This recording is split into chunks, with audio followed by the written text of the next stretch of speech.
What's up, y'all? Rich Slayton here with Day 2 of the Queso Cup Teams Edition. Now, you might know this was not streamed live on my channel, but was on Juicy J's Twitch channel, so thank you so much to Juicy for letting us use that footage here so you can enjoy it on YouTube if you're not really a Twitch viewer. If you haven't yet, I'm going to put Juicy J's Twitch channel in the description below and as the first pinned comment. Go ahead, follow Juicy on Twitch. That's so you can make sure you follow all the live action of this event, both on my channel and his channel, as we go closer and closer to the finals of this $50,000 edition. That's it. No more time wasted. Jump right on into it. Here is Queso Cup Teams Edition, Day 2. And it takes just a minute here for Juicy J to kick on in as your host. So, opening match, Tribe Gaming and Chivas Esports, KK against Pompeyo, two longtime fan favorites. Two really interesting organizations as well, with Tribe Gaming, of course, being mobile first, and Chivas Esports, well, you know, being football first. But now diving into the overall gaming scene, and mobile in particular, around Clash Royale. Alrighty. And as you can hear, that's Juicy J's recording, him getting ready. This was, again, his live stream. So he's about to kick in here as your host. Hope you enjoy it. Take it away, Juicy J, and thanks again for letting us use this video. Hello, everybody. Welcome back to Queso Cup Teams Day 2. And we're hopping straight into the gameplay here. KK versus Pompeyo. That's a big one. A mirror matchup to start us off as well. Giant Skelly Bridge Spam, Drill Bridge Spam versus Cannon Card Drill Bridge Spam. A lot of times in these sort of mirror matchups, I would say that the cannon cart has a bit of a edge versus the giant skeleton. It's just always getting a lot of value. Ghost can do its best to take it out over the river here. Golden Knight gonna dash here, trying to DPS these units down. Cannon cart did get that a bit of a health nerf, so it's gonna be dying a little bit faster in this cannon state. Let's see if the tower can take out this ghost before it goes invis. No, so this ghost might get a shot unless we see and they come down for it. KK realizes that he probably has to let that go. Executioner from Pompeyo as well. That's gonna be a fascinating combo, or fascinating difference in the matchup here. Magic Archer versus the Executioner. I think Magic Archer honestly makes a pretty big difference. Kind of a secondary win condition. After that Executioner buff, the axe does travel a little bit farther, but it's nothing like that archer arrow. Double snipe through the tower from long distance. Big Magic Archer, or rather Golden Knight Tornado connection on this left hand side, and KK is looking great right now. It's always fascinating to see these matchups go down, because I feel like depending on the player, like how this matchup is played changes. Like a lot of the time we see like a dual lane pressure, or maybe even a ops lane attack, but between these two players, they're both just stubbornly, begrudgingly staying in the same lane kind of area. Going for this Golden Knight Tornado, but Pompeyo not able to get that huge connection on the tower that he needs there. Magic Archer does get targeted by this. Drill is on the board. Log's going to come through and hit absolutely everything. But huge counter push still. Golden Knight, he's going to get this dash off, but it doesn't dash. And both of these glass cannons are still alive. Giant Skelly's going to come down to try and make something happen. But here comes that Magic Archer connection like we were talking about earlier. And that's going to be game. KK just needs to cycle one drill to finish off the tower here. GG. Let's get it. Arden starting off with a miner. KK picks it up with the E-Spear Skeletons. Miner gets one shot. KK probably going back to his bread and butter here. The RG? No, it's not RG. He's got bait, actually. Interesting. After seeing like E-Spear Skeletons and knowing KK, thought it'd be RG. Looks like he's got the kind of the Riley Night Berry Tower or Night Bond Tower bait, most likely.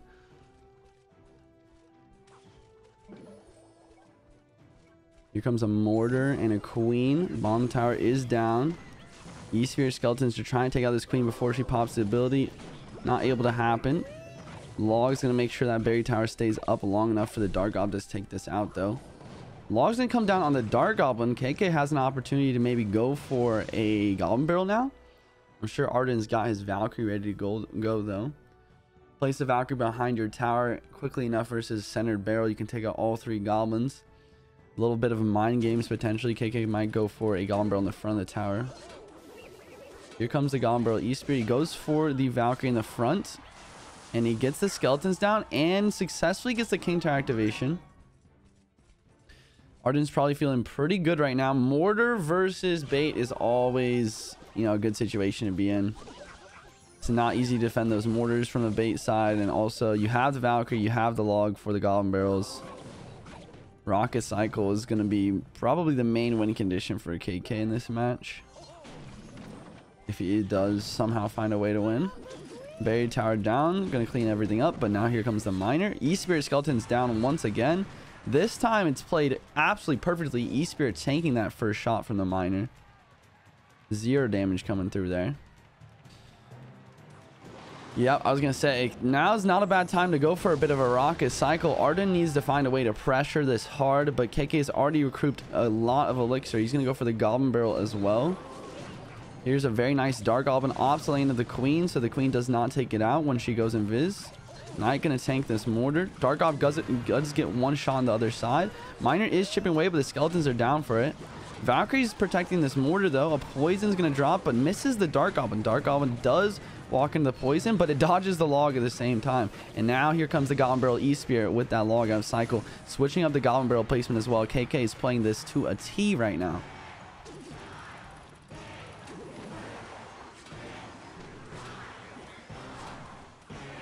Beautiful. Okay, Mine and Poison does pick up that damage lead though, but the rockets can be sent right back. 446 damage every single time one of those rockets are sent. Now here comes the Goblin Barrel just to force out the log, maybe outcycle it later down the line. It's gonna be really hard to outcycle that log though when you're going up against a 3-card cycle from the Archer Queen here. Really nice Berry Tower. It's going to splash onto the mortar and that. Dark Gob does get one more shot. Arden needs to stop letting these Dark Gobs run through. Every little bit of chip damage matters so much here. Going for another Miner. Going for more of the bridge. Here comes a Rocket Goblin Barrel. Skeletons to distract. Realizing that he's outcycled that log. And now KK's just in 1 rocket range here. He just needs to cycle around. Berry Tower's down just to tank that Queen. Miner does come through. Here comes the Queen ability. Log's gonna drop. Skeletons are here. Pre-log on the skeletons, but it's not enough. Mortar might get 1 shot on the tower here. It's not even gonna do that, and Arden's gonna give up with a poison on the King. KK saving up for that next rocket, and that's gonna be a GG.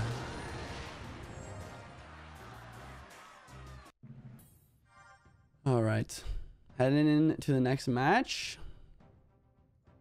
I hate that glitch. Let me fix this for you guys.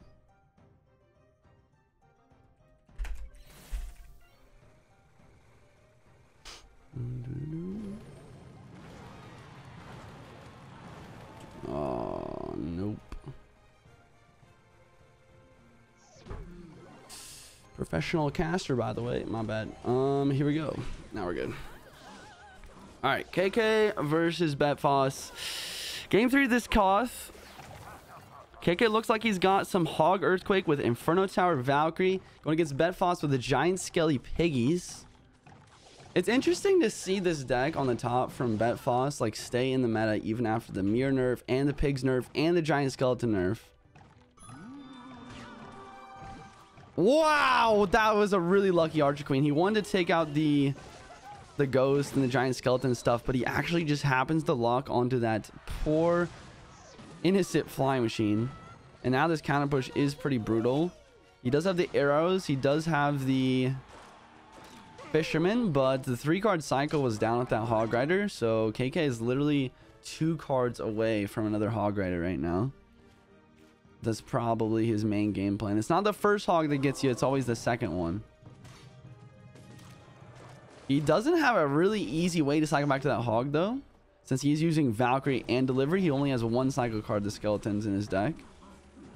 Inferno Tower is going to drop for these piggies, and he is back to the Hog Rider. I would be interested to see if he decides to go for it or not.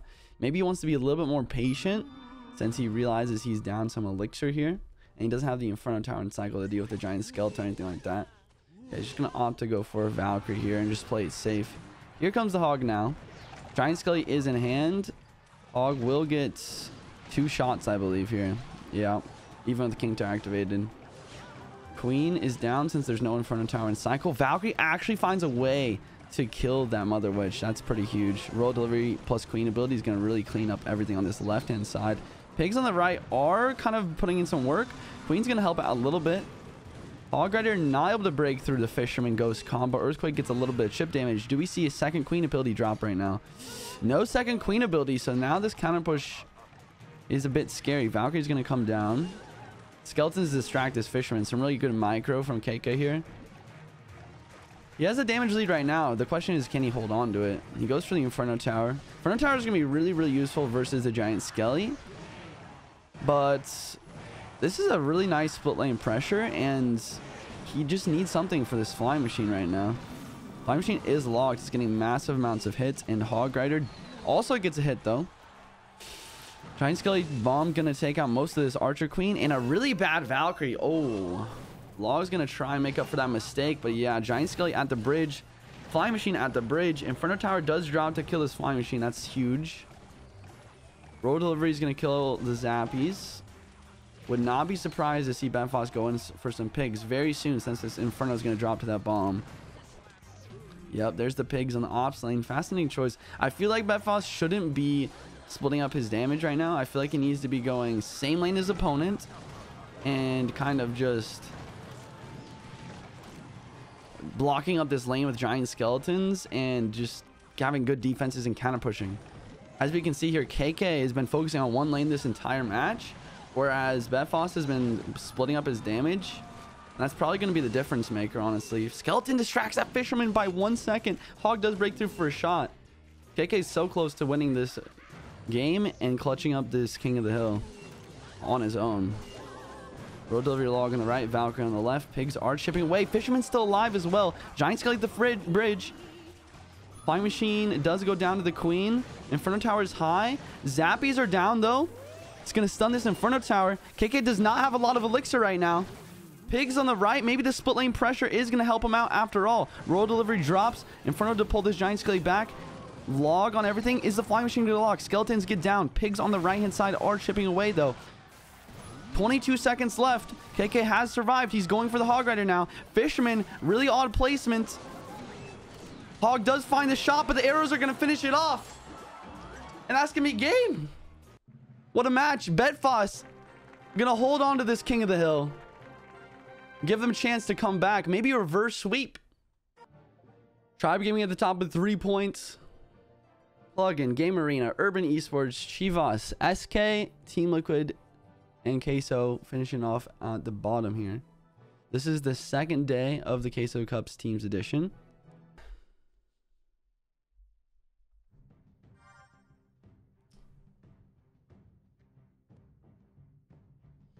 Uh, 2v2 is very skillful in my opinion because it was the game mode where matchups mattered the least. Most of the time, if not every time, the best player to win a 2v2 set. Or the best players.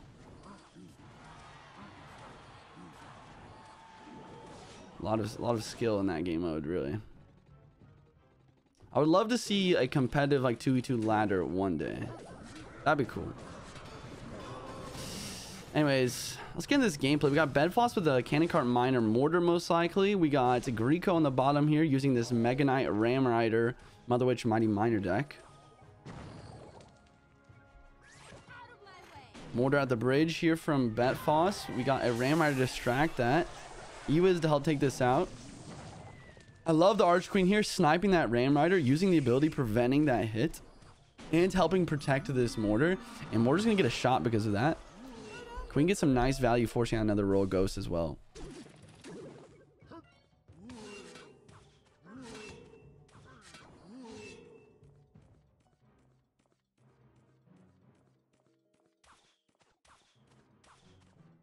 Miner defends that Ghost. And Mighty Miner back from Greco.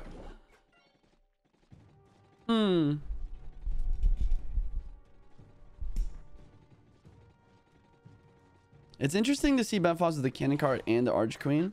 A lot of the time you do see that in these mortar decks. Like a double glass cannon or like a double high DPS. I wouldn't even call a cannon cart and Arch Queen a glass cannon though. Like the term glass cannon is basically just a descriptive thing where you're saying that there's a card that doesn't have a lot of HP, but it does a lot of damage. The cannon cart and the Arch Queen are cards where it does have a lot of HP and it does a lot of damage. Like both of these cards cannot be taken out easily by spells. Huge Mega Knight Ram Rider push. I believe this Mortar plus Valkyrie just got this unlocked though. Piggy does spawn here, but skeletons are taking that out. Mighty Miner in the back from Greco. Mega Knights down. I like the Mighty Miner in the back before placing the Mega Knight here. The reasoning is you can get back to another Mega Knight with your 3-card cycle. Ability here on the Mighty Miner just to damage that Archer Queen a bit. A Barb Barrel as well. And here comes a Ram Rider. Mortar is down to defend. Greco's going to be back to another Mega Knight. I'm sure he'll use it on the left-hand side here. Mega Knight is going to take out this cannon cart very nicely. But the question is, like, can he make something happen with it, though? Betfas' defense is just so solid. He's got 2 tanks, the Miner and the Valk. He's got one of the most healthy buildings of the game, the Mortar. And he's got, like we talked about, 2 high damage units that have a very solid amount of health as well. Ram Rider's just never dreaming to make it through right now. With this cannon cart plus log blocking up the left-hand side. And Betfas is just playing this perfectly. Minor poisons are always chipping away on this right-hand side. Archer Queen abilities are always well timed. Cannon cart goes down, but it doesn't make a difference. It's going to stay up on the map a little bit longer just to help out. And Betfas is totally content to just go mine in the back. He doesn't even need the tower damage anymore. He realizes that he just defends for this next 60 seconds that he should have won the game. Greco realizes that as well, so he's going to try and build up this huge monster push on this left-hand side. But the Arch Queen ability, the Mortar's down, the Valkyrie, the log to stop the charge. Another Mega Knight comes down, but Greco's really just beating his head against a brick wall right now. Try to predict some skeletons, but a poison plus the mortar shot's going to mean that Mother Witch is gone. Poison, I mean, it gets some value. It gets a little bit of tower damage, but not nearly what you need to be seeing if you're Greco right now. Miner, just because he can. Archer Queen plus Cannon Card's going to shred that Mega Knight like it was never there in the first place. And 10 seconds left, and there's really just not much for Greco to do. Betfas going to clutch up this game, and we are one step closer to a reverse sweep, ladies and gentlemen. One step closer to a reverse sweep. Sheesh. Let's get it.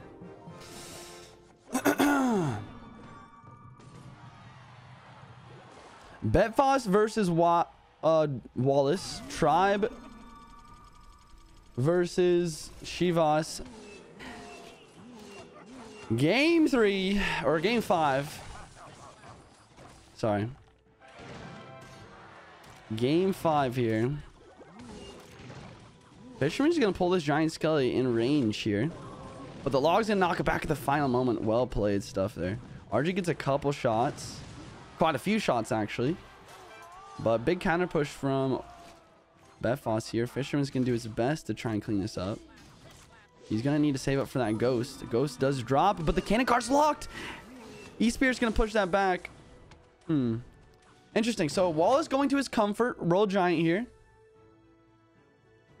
This is one of the most important matches in this match here. Whoever wins this is going to get this first set, and getting that first set is huge for momentum. So a lot riding here. It's fascinating to see a lot of the time, especially in the last couple of years for Clash Royale esports. You know, it's just all 1v1s, right?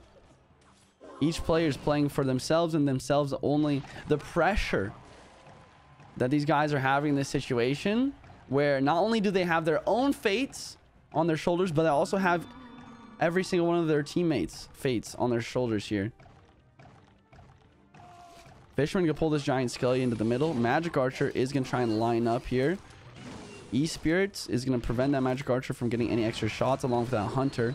Are we going to be seeing a Royal Giant? No. Cannon Cart's going to drop down. Lightning is going to take some decent value on the cart here. But the cart is going to finish off most of everything. Wallace is pretty happy just taking that lightning damage, though. Gold Knight, Ghost in the back. Betfas just building up a beatdown-esque huge push here. Fisherman's going to pull this Golden Knight. Hunter's going to help take that out quite nicely. E-Spirit is going to stun that. Goblin does get a couple shots. Ghost doing his best, countering that quite nicely. Giant Skelly Bomb is going to do a lot of damage to that Hunter. Not take it out completely, though. And that's going to be a dead Hunter. Fisherman plus Hunter combo is very underrated. Here comes a Lightning, most likely. Going to hit the E-Wiz, the Magic Archer, and the Tower. RG's going to finish it off. And that's game. Betfas, not enough time.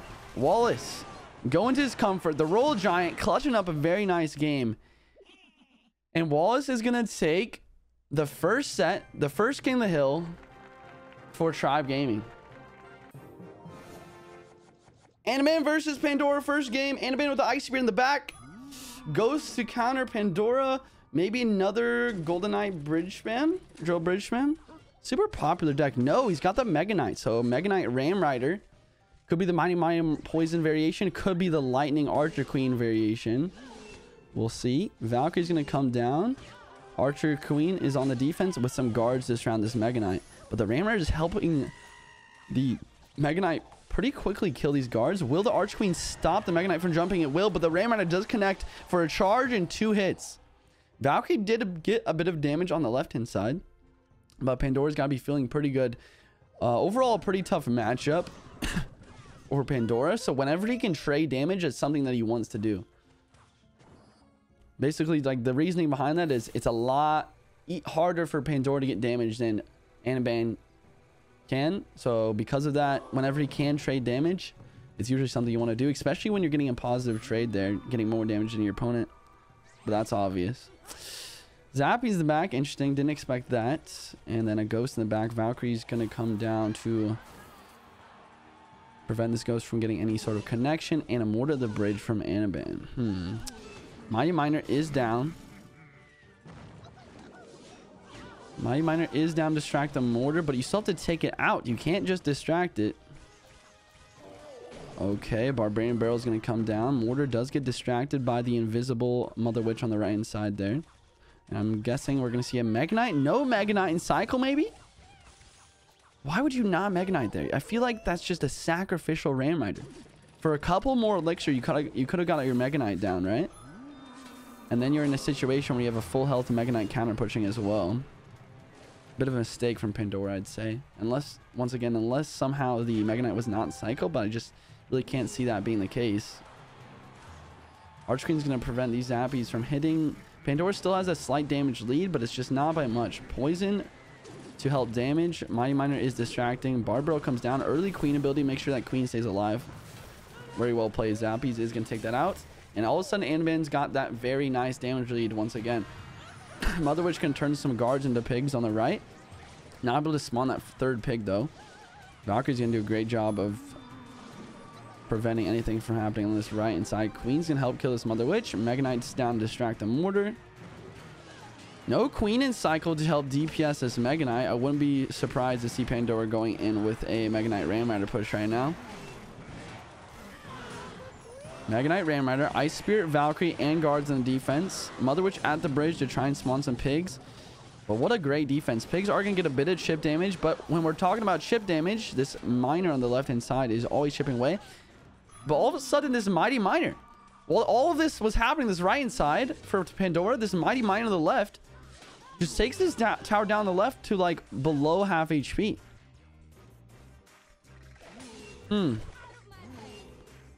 I mean, you got to be feeling pretty good for Pandora right now. After a play like that, you can kind of have some dual lane pressure now. He has options. but he also can kind of block up this left-hand side with Mega Knights in the back while making pushes. Another Mega Knight on the board here. Miner down. Mortar is still alive, so it is going to get a pop shot on these Zappies. Here comes a Ram Rider. Barber to help kill this Valkyrie quickly. Log is going to hit everything, but this Mega Knight's rolling towards the tower. So is that Barbarian.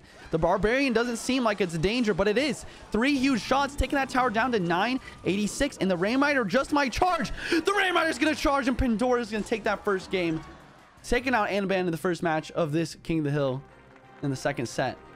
Betfas versus Pandora. Yo, quick shout out to Monster Mike with a 5 gifted subs. Much love, brother. Yo, Knight, thank you so much for that Prime sub as well. Let's head into it. Ghost in the back. Goblin Gang in the back. Zappy's in the back. We got a Royal Giant Mother Witch.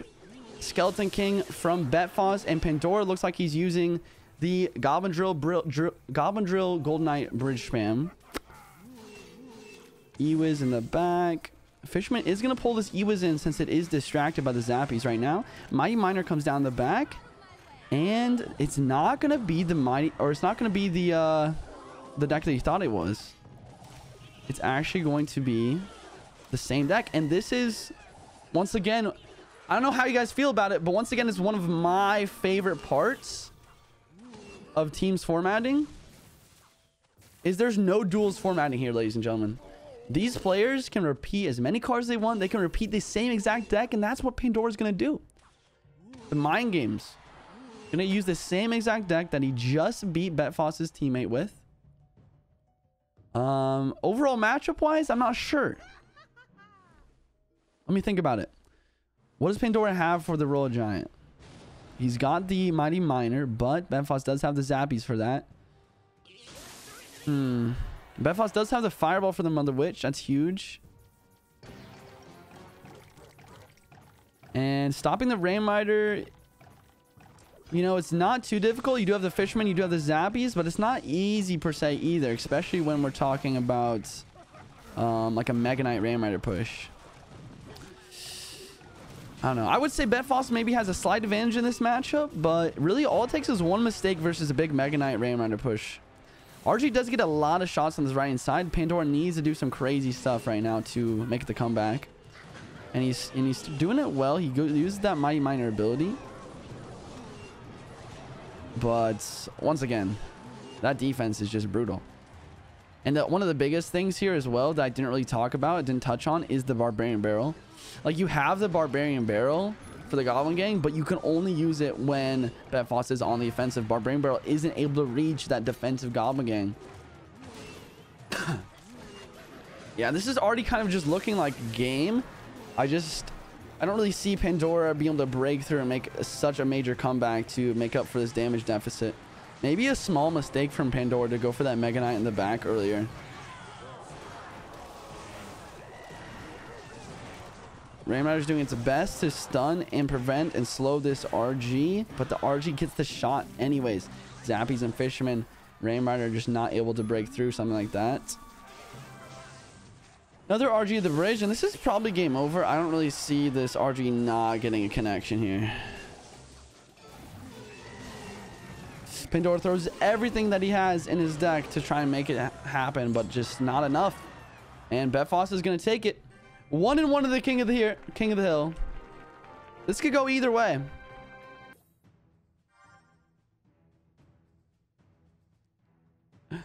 Dude, I can't wait. So, wait, how do you even pronounce that? It's not Penguin, it's not Plugin, it's Puigins? Puigins Esports? Puigins Esports chat? Am I ignorant? Anyways, Betfas looks like he's gonna take a card out of Pandora's deck, or maybe all 8. Nope. Not gonna be using the Mega Knight Ram Rider. Instead, going for this Giant Skelly Pigs deck again.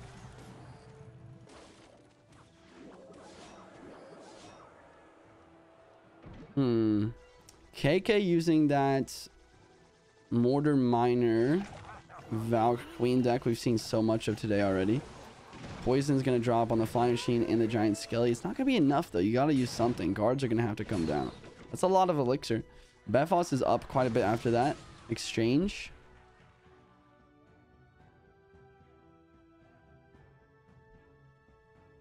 Goes to the bridge. That's how he's going to pressure. Is the Valk back in cycle? I don't think so. Oh, it is. He's going to wait till the last moment to try and fake Betfas out. Valk out of cycle. Guards out of cycle. I would not be surprised to see some pigs coming down. There's the pigs. Mortar's going to drop. Flying machine on the mortar. Queen on the right hand side. Mortar's going to take a shot on the pig on the right and help defend a little bit. But here's the flying machine on the left. A miner's going to come down just in time to tank this up. Queen does have her ability still. Giant Skelly's going to come down to make sure that doesn't get too much value. Still going to take out about half of that entire giant skeleton. And guards are back in cycle for the defense here. He goes for the Ice Spirits. Hello. Okay. Ice Spirit and a Valkyrie instead of playing guards. Maybe just predicting the prediction Mother Witch there. Not wanting to give value. Respectable. Pig does spawn from the Valk. Zappy's on defense versus the Mortar. But one log's going to come down, and that's going to be a dead Zappies. Mortar is distracted by the right-hand side. But the Queen does take the Mortar out, and the Mortar gets that pop shot. Here comes the Miner Guards in the other lane as well. Arrows have to come down. Queen just barely getting that ability off, helping kill that Giant Skelly. And a Valkyrie right at the bridge here. Not sure why you would play that right away. I feel like he could have prevented the Valkyrie from getting hit by that bomb with a little bit more patience. Valkyrie does get a shot in the tower anyways somehow. Pig's not able to pull that back in time. Log hits all but one of these pigs, and that should be good enough defense, especially with this guard helping out. Really even match right now. Which I don't really understand. I feel like KK definitely has a nice matchup here, especially with the Archer Queen and Betfas just not having a big spell to deal with it. The quick cycle poisons and miners are just immaculate in a matchup like this. But Betfas just knows what he's doing. He's going for the pigs at the right moments when these Valkyries are out of cycle. And the Queen ability doesn't come down. KK's making a lot of mistakes right now. Queen ability does not come down, and she does not survive. Or actually, I might be wrong. She might have popped her ability earlier. I wasn't paying attention. I was so focused on that left-hand side. Still, really close match. KK does have that damage lead now. And he's setting up a defensive mortar. Fish will get one shot into the mortar here. Ice Spirit, Valk in the middle. Valk is going to hit everything. So will this poison log. Wow. My lord, that was one of the most clean defense I've seen in a long time. Valkyrie, poison, and log all working together to kill everything on both sides of the equation there. Don't forget the mortar pulling in every single one of those piggies as well. Mortar not going to break through this. Guards come down on the right. Poison on the left to just help out versus everything. A quick Valk at the bridge to distract that Mother Witch as well is just huge. I like that miner there just to pull that back and kind of fake him out. He has 3-card cycle in that miner as well, so he's just 1 card away. There goes the poison on flying machine. He's back to miner if he wants to go for one on the tower. My guess is he's a little bit more worried about the defense though. So log comes down, guards in the middle, probably Valkyrie on the middle along with that mortar to pull everything in. Once again, that synergy is fantastic. Queen plus Ice Spirit, make sure that flying machine does not connect for anything. And one more poison, one more minor poison log is going to be enough to just clutch up that game for KK. Just taking full advantage of that matchup advantage. And that's going to give Tribe another win here. And Chivas is literally one game away from losing this set. Let's get it. Good luck from Pomp. He's feeling comfortable. Goblin Barrel coming from KK.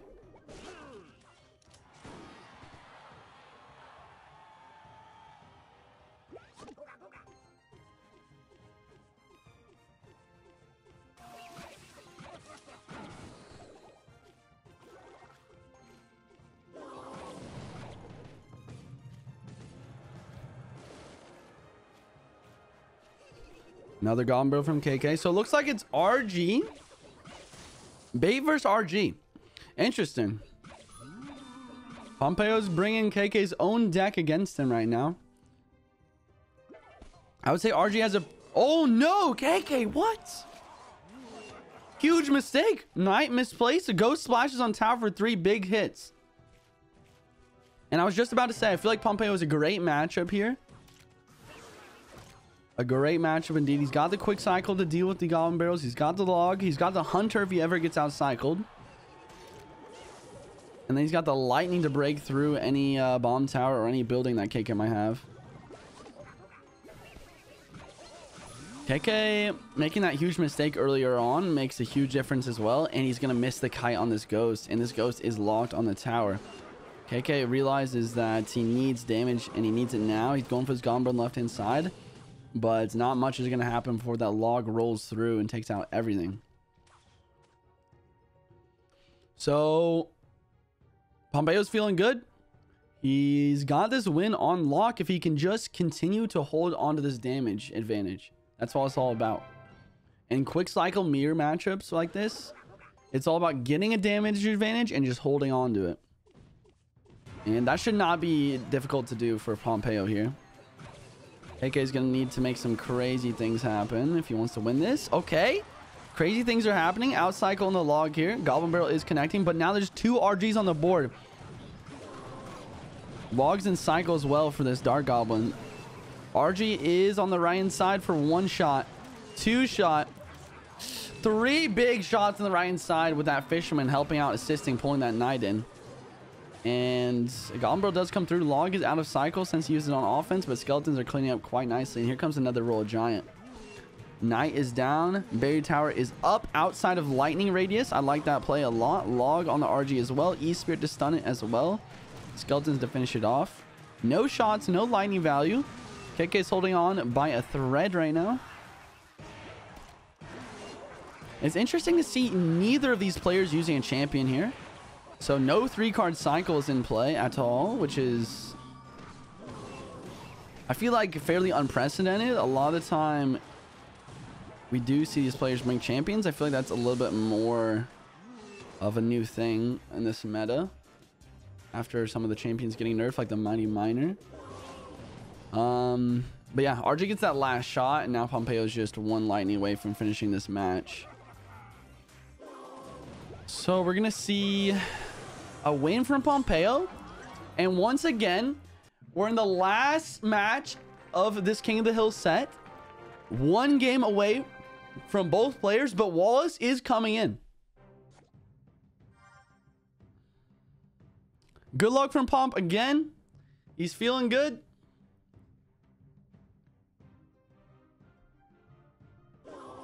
Cycling a log to start us off. A lot of people were saying that Wallace is going to win.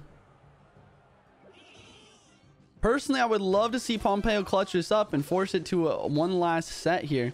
The final set of the format here is a 1v1, so no King of the Hill, no teams. It's just team picking their best player, heading into the 1v1 set. I would love to see it, honestly. I would love to see it. So Pompeyo with the RG Mother Witch versus Wallace with the Giant Skelly Drill Bridge Spam. Interesting matchup. Like, I don't know. I feel like I would prefer to be Wallace in this situation, simply because Pompeyo's entire deck is just all like Golden Knight Tornado value, you know? The Zappies, the Goblin Gang, the Mother Witch. There's so much Golden Knight Tornado value to be had. On the other end of things, though, it is fairly difficult for Wallace to defend the RGs. It's not too difficult. You do have the cannon cart, you have the tornado for some really high DPS and like pulling the RGs away, but at the same time you do have that drill. You can always use drill on defense if need be versus the Royal Giant. But yeah, especially with the cannon cart, definitely give Wallace a huge advantage here. Let's see what Pompeyo can make happen. He goes for the Zappies here. Gold Knight is going to dash everywhere. Goblin Gang is going to come down for this drill. Cannon cart is dangerously close to locking, though. Fisherman has to come down. Ghost on the Fish Boy. And Skeleton King is going to have to drop for that as well. And this is just not what you want to be seeing if your name is Pompeyo. Like, you need to be saving the Skeleton King for either the drill or, more importantly, the Golden Knight. Or even the cannon cart. Oh god, this is over. Gold Knight Bridge, pop ability. What can you do? It's over. Ooh, it doesn't make it to the tower though. Still, just so much value. And this giant skelly looks like it's just, yeah. And cannon cart's locked as well. That is going to be game. You guys are right. Wallace just going to clutch this up. Very, very, very fascinating matchup here. Like I was talking about earlier. Wallace just playing it to a T. Pompeyo just giving too much Golden Knight Tornado value. To be honest. Everything just fell apart when that Golden Knight dashed. I feel like in this matchup, if you are Pompeyo, you have to be pressuring the opposite lane. You can't be allowing Wallace to build up those huge giant skelly pushes. But that's gonna be it. Tribe gonna take both King of the Hill sets. But here's the updated leaderboard, ladies and gentlemen. We got Tribe taking yet another W today. Clutching up that #1 spot very nicely. Puigins, Game Arena, Urban, SK, Team Queso, Team Liquid, and then Chivas dropping down to 8th here after the loss today. Yeah, Tribe is just shredding. Tribe is absolutely shredding, mates. We're hopping into the game. KaNaRiOoo starting off with a Hog Raider Gen with the Ice Spirits and a Cannon. Goblin Barrel is going to drop here. Rocking on this Queen. So overall, I think Hog Earthquake has a pretty nice matchup here, especially since Gen has a Cannon. Cannon gets taken out by Earthquake very easily. Valkyrie Hog at the bridge here. Mighty Miner is doing its best. Actually retargets the Hog here. That's huge. The fact that that got pushed back just slightly and retargeted the Hog just prevents that to 1 hit. So Gen does have a very nice damage lead. Wow, what a terrible... I mean, I don't want to be too harsh, but that was just not the log that you're looking for.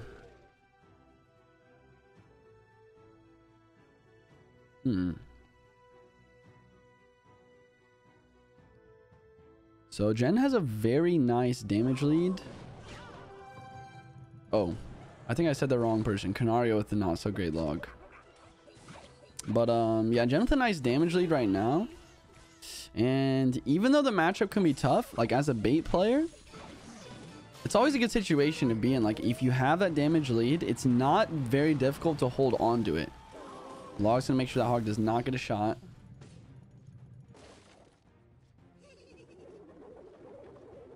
Barrel comes through. Mighty Miner is on the board with the barrel here. You guys have to remember that. 3-card cycle could be a thing, but Gen does not play another card. So he's not going to be getting the full use of the 3-card cycle here. KaNaRiOoo thinking that he can maybe outcycle the Cannon though. Just not going to happen. 3-card cycle coming in play once again with that Cannon. Mighty Miner placed before that Cannon dropped. KaNaRiOoo did not have enough elixir for the Earthquake either. Gen just decides to go for a rocket onto the Queen. Not sure if I agree with that play. Another Queen at the bridge. No Mighty Miner cycle, no Rocket cycle either. This could be difficult. Queen ability does pop early as well. Hog plus pre-Earthquake is down. Dark Goblin's in the opposite lane though. And it's just going to be shredding. Earthquake was a little bit early there as well. So Cannon just stays alive anyways. Another Hog comes through, but Cannon's back in cycle. No Earthquake in cycle from KaNaRiOoo. I feel like both players are just not playing completely optimally right now. Wow, Valkyrie comes down and actually prevents those from hitting. Fire Spear is kind of completely wasted.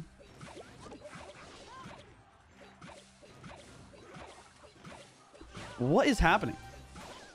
Terrible skeletons. Nothing against Gen, but I mean, I gotta say how it is, man. Dark Gob gets taken out very easily. Hog plus pre-Earthquake. Dark Goblin's down. Ice Spirit to make sure.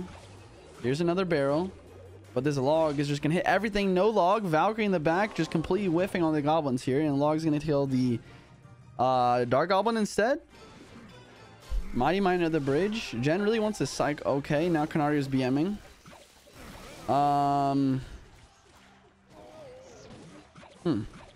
Fascinating. Hog plus pre-earthquake. That cannon's going to go down real quick right now. Log's going to clean up everything, though. An overcommit from Jen. Well played.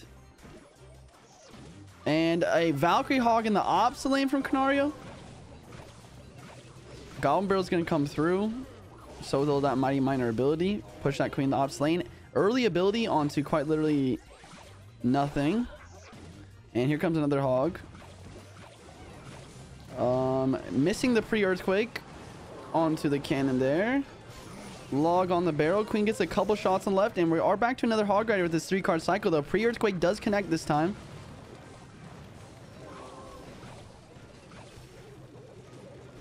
$20 left. Queen bridge. The log takes out the barrel. Here comes the Hog. Queen ability does pop, but not quick enough. Earthquake here as well. Log's gonna clean up everything. Queen not able to get that shot. KaNaRiOoo goes for the Hog, but Jen goes for the rocket. Can this Hog connect? No, sir. That's gonna be game. Feel like if KaNaRiOoo played perfectly in that match, he probably would have won. Jen played well enough, though, just to make sure these Hogs never connected. And a couple Goblin Barrel hits there. A couple rockets here or there as well. And that's going to be enough damage for Jen to take that dub.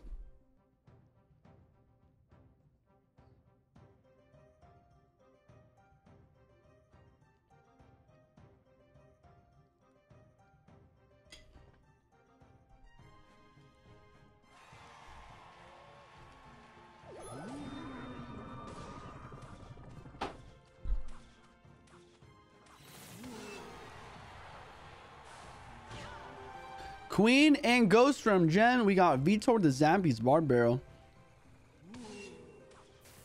I mean, Jen, this could be a lot of things from Jen. It could be Bridge Spam, but also more likely is just going to be like Royal Giant. Nope. I was right the first time. Mega Knight Bridge Spam. Vitor with a Mega Knight of his own. Interesting. So Mega Knight Bridge Spam mirror matchup. We got a Queen plus Lightning version versus a Mighty Miner Poison version. What do you guys think has like the advantage here? I would say the Zappies have advantage. Like Zappies plus Mighty Miner on defense are just so crucial. And this Rain Rider is actually some like what? I did not expect that Rain Rider to find a way to connect. No way! What? I did not know that was a thing that you could do. That was so cool. The snowball on the Zappies slowed them so well. And so for so long, the Rain Rider found a way to break through. Huge play from Jen there. Huge plays from Aslan. Pretty even match because of that. Once again, though, as we head into double elixir, I just don't really see Vitor having a struggle in this match. He's got the Mighty Miner for the Bang Knight. He's got the Zappies for the Ram Rider. Oh, the late ability from Aslan. Mighty Miner's going to be at the bridge here as well to help kill this Mega Knight. And that Bandit looks like it might be in splash range. Is it splash here? No, no splash. Mega Knight's going to drop. Mighty Miner ability, though. Kind of a very nice play. Zappy's going to get taken out. Bar Barrel's down. Ghost is here as well. No Mighty Miner back in cycle yet for that. Mother Witch forced to drop as well. That's not really the play you want to do. Ain't nobody want to see a Mother Witch into a Ghost. And Mega Knight going to drop onto this Queen. Queen ability does go down quickly enough this time. There's Zappies at the bridge. Is that a good play? Good enough. Mega Knight's forced to come on the left-hand side for the opposing Mega Knight. Here comes the Ram on the right. Snowball drops. Missing a couple Zappies, though. Will the Mega Knight make this jump? It does make the jump. Bandit does come down. Not able to dash quickly enough, but there's a huge counter push right now. My guess is the Mega Knight's just going to drop, though. Yeah. Mega Knight's going to drop. It's going to splash. Queen's doing its best to help DPS, but the Zappies are going to hit. Where's the ability? There's the ability. It's not locked on the right things, though. Queen is the one good part about Aslan's matchup here. It does get quite a bit of value. Motherwitch going to stop that in his tracks, though. Ram Rider versus Ram Rider, slowing each other down. But opposing Ram Rider will connect. And Jen actually has the damage lead right now. Somehow, some way. Really nice E-Spear to kite. Queen down as well. I feel like... I don't know. I feel like sacrificing your queen there is just not the play. Like I said, you need that queen. You need that queen at the bridge or just on defense in general. As much as possible here in going into this final minute. A lot happening on both sides of the map. Let's see who can control the other's gameplay the best here. 2 Mega Knights, Mighty Miner. Mega Knight's jumping. Mega Knight's locked at full health on this left-hand side. Queen comes down, but that's not going to be enough. Wow. And Vitor just creating this massive onslaught. Gonna take this game. So, 1-1 in the King of the Hill. Unless Aslan makes the craziest comeback of our lives here, it's just not happening. Even with the connection, it's just not enough.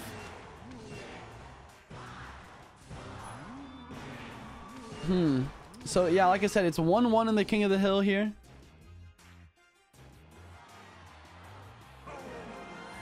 What is our next matchup? What is our next matchup? It's going to be Furkan versus what? Vitor versus Furkan. 1-1.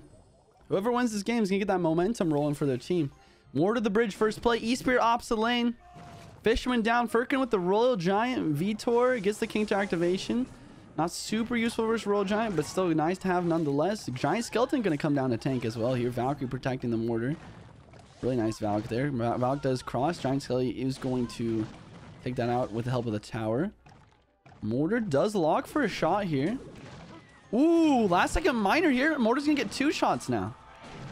But now here comes Ghost RG ops the lane. Furkan's realizing how much elixir was spent on that right side, and he's just going all in to try and make something happen. But the skeletons behind there, the cannon plus cannon cart, or sorry, mortar plus cannon cart defense. Wow. And after all that, Vitor's only down 1 elixir, and he has that cannon cart in the middle of the map here, just going to chill there for a little bit. Prevent anything crazy from happening. Fishman in the back. Yeah, Vitor's got to be feeling pretty good about this matchup. You got the cannon cart, you got the mortar.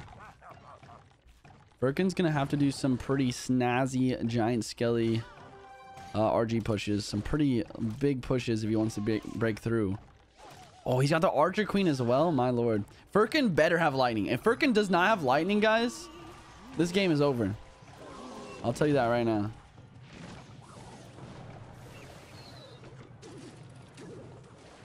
Nice E-Spear on the left with the ghosts to prevent the skeleton surrounds. Miner's forced to come out in the defense there. Just forcing out one of Vitor's win conditions. Very solid play. But yeah, like I was saying, if Furkan does not have the lightning for these cannon cards and for the Archer Queen, more importantly, this game's probably just not going to be winnable. Giants click the bridge in front of everything. I like this play. These are the big pushes that we're talking about. But here's the Valkyrie splashing everything. Cannon cards just DPSing. The mortar's out here just tanking. And everything is dead. Plus, there's a cannon card kind of pushing. Miner in the ops lane. Hunter's going to drop and try and prevent some miner shots. Queen at the bridge now. Is Furkan back to another Giant Skelly? Because that's what he needs right now. He does have it. Vitor waits to the last second to pop that ability. Skeletons surround the right to prevent this Hunter from getting a shot. And it's just picture perfect defense right now. I love the cannon cart here. Not only do you keep that mortar alive at full HP, not let that bomb get to it, but you have that cannon cart going in the ops lane, kind of pushing to the lane that you want to attack, as well as not getting hit by that giant skeleton bomb as well. Queen plus queen ability on this Royal Giant. Lightning is in hand. Pre-E-Spear for any skeletons. Mortar's going to drop to defend this Royal Giant. Pre-log hits the skeletons as well. And that mortar drops very quickly with the help of the fisherman. Log's not enough, and RG gets 2 big shots, and here comes another one. What you got? You got the queen. You misplaces the queen. You misplaced the queen. What are you doing? Does he have anything? Queen ability miner on the right hand side. He's trying to make anything happen right now. Here comes the mortar to try and push this RG back, but it's locked and loaded. It does retarget. Here comes the log, though. Going to help kill that mortar and the skeleton's log to prevent. And Vitor is in a terrible spot now. And here comes another roll giant. Furkan is just applying this pressure like there's no tomorrow. Anti-lightning mortar here. He decides just to lightning the mortar. What a play. And that's going to be 2 more shots from this RG. And that's going to be game. Furkan making the impossible matchup seem very possible. Not even possible, but easy. Huge W from Furkan. Going to take out Vitor. Here we go. Furkan versus Diego. Quick shout out, guys. I stream every single day. I post videos on my YouTube channel every day as well. Make sure you guys follow the channel. Juicy J Clash Royale on YouTube. On Friday, we pushed up to number 3 in the world. On ladder, it was a lot of fun. That kind of content is interesting to you. You guys are interested in seeing stuff like that. Or if you're just interested in seeing me cast in the future, make sure you guys drop a follow. Anyways, hop in this game. We're going against Lava Hound. Furkan with the Lava Hound. Diego with the Archer Queen. Archer Queen Miner Mortar. I would say most of the time Lava Hound has a very nice matchup in a situation like this. For one reason mainly. And that is you can only have one Archer Queen on the map at a time. So because you're not able to cycle back to your only air targeting card, big Lava Hound pushes can be almost impossible to deal with once it hits double elixir. Diego goes for the miner. Tombstone to defend. I like that tombstone a lot, honestly. Because not only does this tombstone kill the miner, but it's going to stay on there for a very long time. And it also prevents Diego from like going in for a mortar in the ops lane, or makes it difficult anyways. Lava on the back from Furkan. Queen comes down as well. Flying Machine's going to help kill the knights and counter push that lane that you want to attack. Very nice poison here, going to kill this Flying Machine. But once that poison is over, he's going to be able to spam here. Here comes the miner. Here comes the baby dragon. Queen is locked onto that baby dragon, though, and does quite a number. Kind of a misplaced knight from Diego here. You need to protect your queen from the lava pups there instead. A lot of like, even though like it was great defense, just check out how much damage came through. 1166 on the left hand side again, and now we're in double elixir. It's gonna be even more difficult for Diego to make something happen here. I mean, double elixir means twice as big of a Lava Hound pushes, you know. Miner 9 the ops lane to apply some pressure. He's back to a poison for this Flying Machine.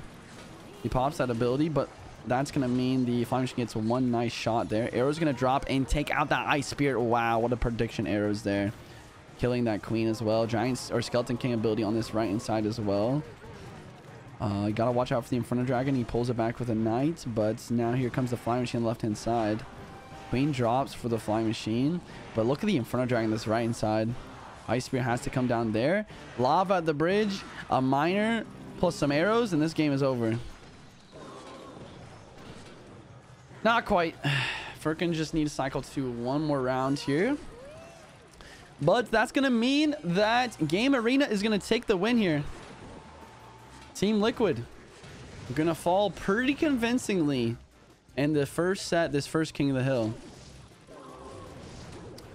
The entire match is not over yet, though, ladies and gentlemen. We still have another King of the Hill and potentially a 1v1 ahead of us. Let's get into it. Goblin Cage is going to be placed a little bit high here. One tile down, you would have been able to full counter it, but a huge mistake from KaNaRiOoo already. Hog Rider is going to get that shot off. Furkan going with some Hog Earthquake. I love me some Hog Earthquake gameplay. Queen is down. I'm interested to see if Furkan's bringing the Giant Skelly or the Valkyrie or what. Lava Hound at the bridge. Ooh, he's got a rocket. Okay, I like it. Rocket's going to make this matchup so much easier for him. I like the idea to not pop the Queen ability, realizing that you can get more value by saving it later. What I would have liked to see is maybe some like tank there in front of the Archer Queen to make sure she didn't take that damage, because now the arrows can take her out. Valkyrie Skeleton's ops lane. I like it. I like the play a lot, honestly. Skeleton King has to come down. Barely have enough elixir for it. But once again, I feel like there's some things that Furkan could have done better there. I feel like he could have kept his Archer Queen at max health by using his Valkyrie to tank for the Lava Hound pups, and then counter push with the Hog. KaNaRiOoo is not using a big spell. Would have been an amazing play. He probably could have got more damage and got more value from his Archer Queen. Maybe even... I don't know. Definitely some things that could have happened differently there. But yeah, the Valkyrie Skeleton's ops lane, like, it did, like, apply a little pressure, but as we can see, it just didn't really make anything happen. I'm kind of stuck in the past right now. Let's hop into the more real-time gameplay. So Hog came through there. Wasn't able to get a hit. Very nice defense from KaNaRiOoo. He's going to set up for the Lava on the back. Valkyrie Skeleton's at the bridge with the Lava on the back. Skeleton King is back in cycle, though. It's not really going to be an issue. I really would have rather seen Furkan do that play in the ops lane, because now this Skeleton King is actually supporting this Lava Hound push. Berry Tower is down. Skeleton King ability pops. I really like the Berry Tower here. What's gonna... Oh, bad Valk. What you could have done there, if you're Furkan, is you could have made that Flying Machine go in front of Lava Hound with, like, the ability pop, and then Valk to tank later. Ooh, he's got the roll delivery. That's super useful, but this is still a monster push right now. Queen is just putting in absolute work. Here comes the Miner. Are we going to see another roll delivery come down? Yes, we do. Lava Pup is missed, though. Miner's tanking, and Front Dragon's still a huge threat as well. Okay. Once again... Oh, I was going to say once again misplaced Gob Cage there, but... Never mind. Hog not able to connect. Valkyrie comes down tank for Queen. KaNaRiOoo's playing this fantastically. I cannot deny that. Absolutely fantastic gameplay. The Lava Hound pressure is beautiful. Even though Furkan has the Queen plus roll delivery and even a rocket for the defense, the pressure from KaNaRiOoo has been fantastic. Just kind of forcing out a lot of elixir in every situation. A little bit early roll delivery, in my opinion. These Skelly Dragons are pretty annoying. Wow, and another Lava Hound the bridge. Valkyrie Hog. I like that play. Furkan is focused on the offense here. Hog is going to get 2 shots. Yes, but... Oh... Beautiful roll delivery, but the Lava Pups are connecting a bit. Furkan needs a lot of damage right here, right now. KaNaRiOoo with the Miner in. He does catch the Miner. He has the Ice Spear for it as well. Hog gets 2 shots. Valkyrie's down. Miner's not getting any shots. Queen does have the second ability. Here comes another Hog Rider. Cage is down. Queen is still alive, by the way. So much value. Here comes the Rocket. Can he predict the Miner? Miner connects. Ice Spirit is going to slow. Can he get the Valk in time? No! The Valk does not come down in time. He does not have enough elixir for it. And KaNaRiOoo is just barely going to clutch up that win. Wow. Shout out to Huanka. Shout out to Huanka, the admin for the tournament here. He's making it run very smooth. I feel like adminning for tournaments like this is a very thankless job as well. He's a legend. He's very cool. Always helps me out setting up for casting jobs like this.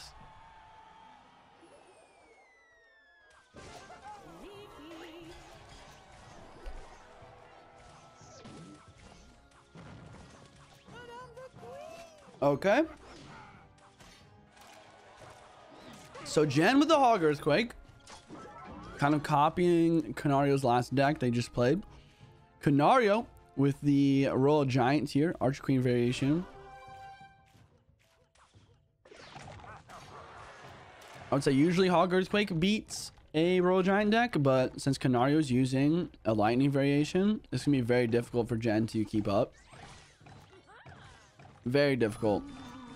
Lightning is always going to be coming down those Archer Queens. And defending without your like high DPS unit like that can be difficult. It also depends on Jen's like building though. It could be a bomb tower, it could be a cannon, it could be an inferno tower. I would say most likely it's going to be a bomb tower or inferno tower. Cannon isn't as used as much after that cannon nerf. A bit early on the Valkyrie here. The micro from Jen today has not been great. Now KaNaRiOoo does not have to defend this Valkyrie at all. So he's going to decide to just set up for a World Giant in the back. Jen with the Queen in the back, same lane.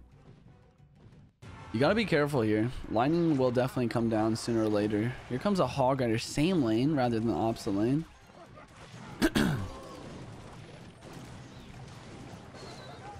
And there's the lightning we were talking about, taking out this Queen. And the bomb is going to kill that roll delivery and the Valkyrie. RG just gets so many shots. This is what I was talking about. A big roll giant skelly like lightning push. It's very, very tough for Aslan to stop.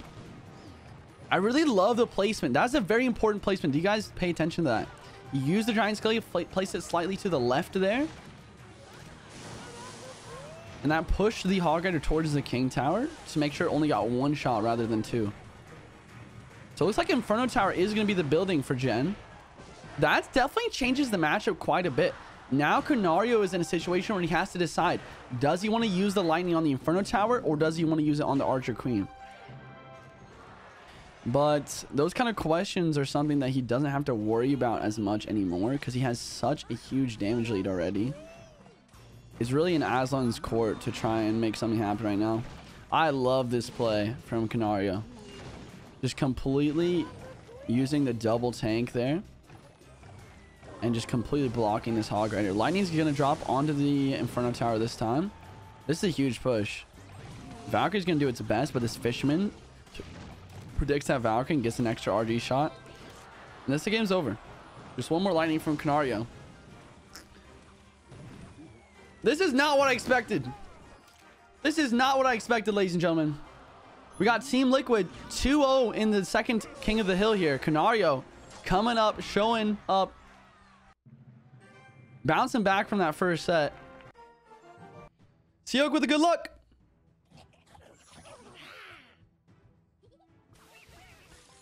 I Spirit the bridge. E-Spirit to grab that. Ghost in the back. KaNaRiOoo with a Royal Giant. Seeok with a Mortar Valk Archer Queen here.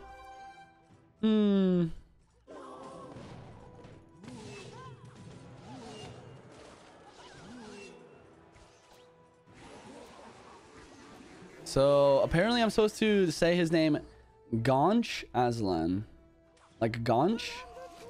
Is it Gaunch or Gench? Oh, it's Gench Aslan, right? Gench. Like Gench, right? Again? Gench? Okay, got it. Gench Aslan. Okay, thank you. I'm the king of butchering names. I apologize.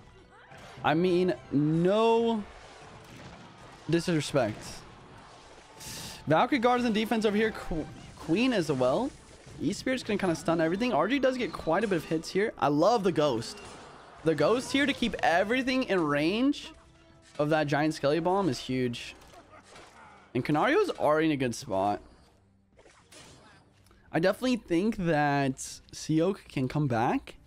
This is definitely a solid matchup for him, I'd say.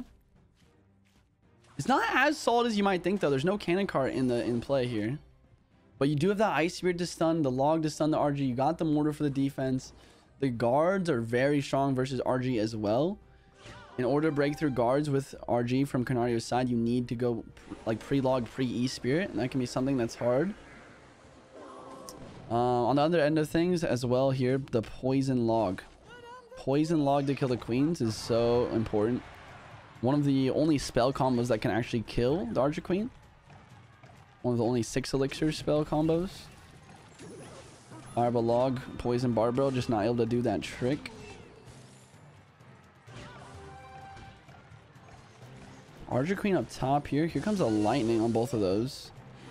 But another Poison's in cycle here. Beautiful Valkyrie as well. Fisherman trying to predict the Valkyrie, but the damage is already done. Ghost is getting some damage on the tower, though. And here comes an RG. Mortar's down. Ice Spirit to help freeze, but it doesn't hit the Royal Giant. Log does hit the E-Spirit, though. Valkyrie's going to drop, but he doesn't have Ice Spirit and Cycle anymore, and the RG's going to get a shot. Seeok just making a couple slight misplays there. It's very important to connect your Ice Spirits to the Royal Giant when you are defending. Interesting lightning. I don't understand it. I mean, it's a fine lightning. It's all defense from Seeok. Miner's shipping away here as well. The thing is, the ability is not getting a whole lot of value. I mean, it definitely does, but Valkyrie is going to come down anyways. Guard's going to defend this fish. Here comes another Miner. Miner plus Ice Spirit combo. Are we going to see the Ice Spirit connect? No, E-Spirit's going to drop. High Queen of the Bridge here. Another lightning right on top of that. KaNaRiOoo's favorite play. It's not a bad play. Ooh, I love the pre-fisherman for the Valkyrie here. Guards are getting taken out as well. They're just not quick enough. All of a sudden, this is a pretty big push. Fisherman stays alive as well, so it's going to pull this. And here comes the Royal Giant. Seeok is out of elixir right now. Mortar placed extremely high. That's going to die extremely quickly. And there we go. RG's locked on. Log's going to come through. Valk is going to swing, but the RG gets that final shot.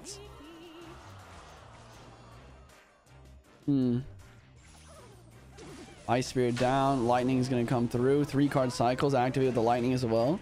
And KaNaRiOoo is going to just need one more lightning log. A little bit of a BM log. Lightning is going to be coming down. And there you have it, ladies and gentlemen. Team Liquid KaNaRiOoo coming through. After a very tough first game in the first King of the Hill, he's going to absolutely sweep Gamer Arena. It's a best of 3. Furkan versus Vitor. Furkan versus Vitor, best of 3. For all the marbles, these players are... They have the pressure of their teammates and themselves on their back right now. Snowball from Vitor to start us off. Lumberjack at the bridge. What? Furkan, what's up, brother? Lumberjack bridge first play. That's fascinating. Skarmy going to defend that. So Mega Minion going to clean up this Skarmy. And here comes a Lava in the back. And here comes some E-Barbs at the bridge now. Wow, what is going on? We got a Golem E-Barbs Lumberjack versus Lava Loon. It's a beatdown matchup here. But Furkan's starting this off right. Not only is this Lava already below half health. Oh my god, and he misplaces the balloon. The Mega Minion's still alive. This Mega Minion got so much value. This is gross. Zap's going to come down. That's going to be a perfect defense. Furkan with a perfect defense. Tower down to 253 from those E-Barbs as well. I even am in love with this play. The Barry at the bridge forcing out arrows. And now he's up 2.5 elixir. What is happening right now? I don't know. I don't know what's happening. When we hopped in this best of 3, there was no way that I would have ever predicted in my entire life that we were going to be seeing a Lava Loon Skarmy versus literally Golem double small spell. Like literally, this is the Golem first play deck. This, oh my gosh, and just E-Barb's bridge again. Wow, fascinating. Skarmy is here, but the Zap's in cycle once again. Snowball's going to drop, but the E-Barbs are just the win condition here. Furkan hasn't even played his Golem yet, and he's up so much damage on both sides. Barry's going to come through, or sorry, Bomber, rather. Going to come through and get a nice shot. I'm literally speechless. Mega Minion at the bridge for this. Another Lumberjack plus E-Barbs at the bridge here. Arrow's going to drop onto everything. Zap is going to drop onto the Skarmy. Kind of missing the Skarmy there, not going to lie. Pretty big misplay. E-Bars are not going to connect because of that. Are we going to see comeback right now? Is that a thing that can happen? Here comes a Lava Loon. Balloon makes it to the tower. That's going to be tower down. No way. Let's see if Vitor can defend here. Arrows on the Barry and that side tower. I really like that play. And here comes another round of E-Barbs. Zap hits everything. Snowball does a nice job, though. and only one E-Barb connection, all of a sudden Vitor's just, he's kind of back in this. He's in a tough spot right now, though. He's leaking elixir. He doesn't know what to do. Are we having some connection issues? What's going on? He's leaked 5 elixir. Set like 8 elixir now. Here comes the berry. He logged back into the game. But now there's a Golden Night Witch on the board, and this game's already over.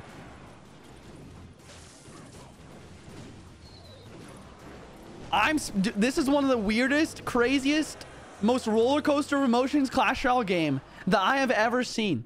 Is this Queso Cup? Is this a $30,000 tournament we're watching right now? Or is this like 5K ladder? I'm so confused. Consider subscribing, guys. If you got a Prime available, it's completely free as well. Yo, Ghosted Chaos, thank you so much for the tier 1 subscription coming through, brother. I appreciate you. Exclamation point friend to get on the friends list, my dude. Yo, what's up, Chivas?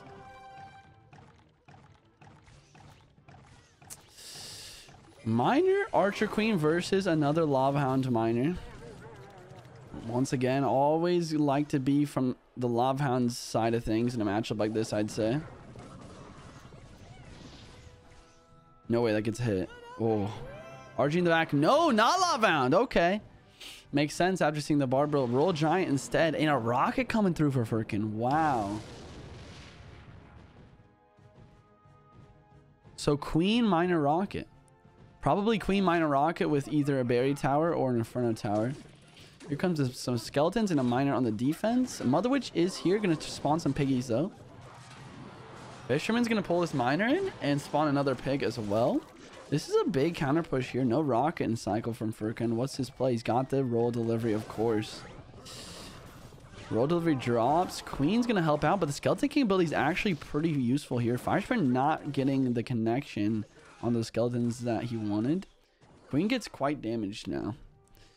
I think this is Barbarian Barrel damage range as well. So Queen is... Oh, okay. Goes for the Tombstone instead. I guess he used the Bar Barrel on offense there. I forgot about that. Honestly, a poor Tombstone placement, in my opinion. You definitely could have prevented that one Queen shot. Place your Tombstone a little bit farther back to make sure that tower isn't helping out and taking out the Skeletons. And another Fisherman here. And Furkan decides to take another Rocket. I just don't agree with, like, the RG at the back kind of thing here. I mean, I don't know. It just seems like Furkan's already won, to be fair. Interesting Zappies, just literally sacrificing them to the Archqueen gods here. And Inferno Tower is going to be in the deck here, so... I don't know, man. I just don't see Vitor breaking through. RG in the back on the right hand side. He needs to get 2 RGs down. I really like the play to play the Tombstone behind your Princess Tower. That's really smart. I'm liking the idea just for the split lane pressure just in general right now. It's a really smart idea. Skeleton King ability does pop, but Roll Delivery on the right hand side, Log on the left. But here comes that second RG. Furkan's got the Inferno in cycle, though. There is some skeletons and stuff on the board. Oh, he's got the lightning! He's got the lightning, not the fireball. Oh my gosh. Lightning drops. Archqueen's doing her best. Log's going to prevent too much damage coming through. But all of a sudden, this game is just a lot closer than I thought it'd be. Skeleton's the bridge here to help out versus the Barbarian Miner. It does get picked up by the Skeleton King. Can we see a second Queen ability? No, we do not. Big counter push from Vitor now. Skeleton King. I like the high Inferno. Probably just going to be cycling lightning on it. No, he decides to go for the ability, forcing out the Log. RG Ops lane, I respect that play. Ooh, the pre-Fisherman as well. Roll Delivery drops. What is this Roll Delivery? Huge panic from Furkan. Roll Delivery hits absolutely nothing. Log gets some decent value, but RG is locked and loaded. Pop, pop, and another pop. So many shots coming through. And this tower's down to 58, 50, no, 40. Another Mother Witch Pig spawning. Lightning dropping. 109 now. And this is game. What? What? Are you kidding me? Vitor. One of the best comebacks of the day so far. Gonna force this best of 3 to a game 3. Taking this match to the final game. The final set, the final game of the final set. Once again, for all the marbles, Furkan versus Vitor. Furkan with the good luck. Is Mo playing? Yes, we're going to be seeing Mohamed Light be playing in this next match, upcoming match. Right after this one, we're going to be watching Queso versus Puigins Esports. Mohamed plays on Puigins. All right. Minor Queen versus E-Spirit Bats Ghost. E-Spirit Bats Ghost. A RG deck? A weird RG deck with bats? I know I'm the cast and I should probably know this, guys, but is this is the 1v1 in a duels formatting, or is it you can use whatever cards you want?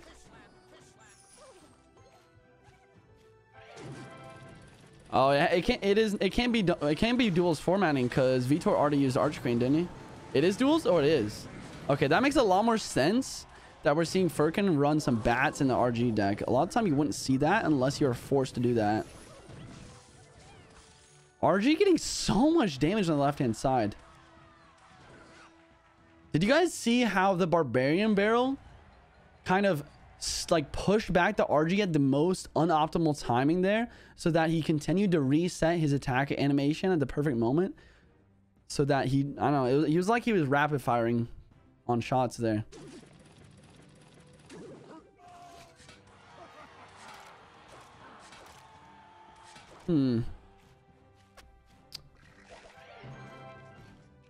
I mean, I would definitely say that Vitor is a pretty solid matchup. Oh my lord, bats. Oh my lord, bats. Wow, these bats are like the make or break card right now. RG getting a big shot, but bats getting a lot of damage as well.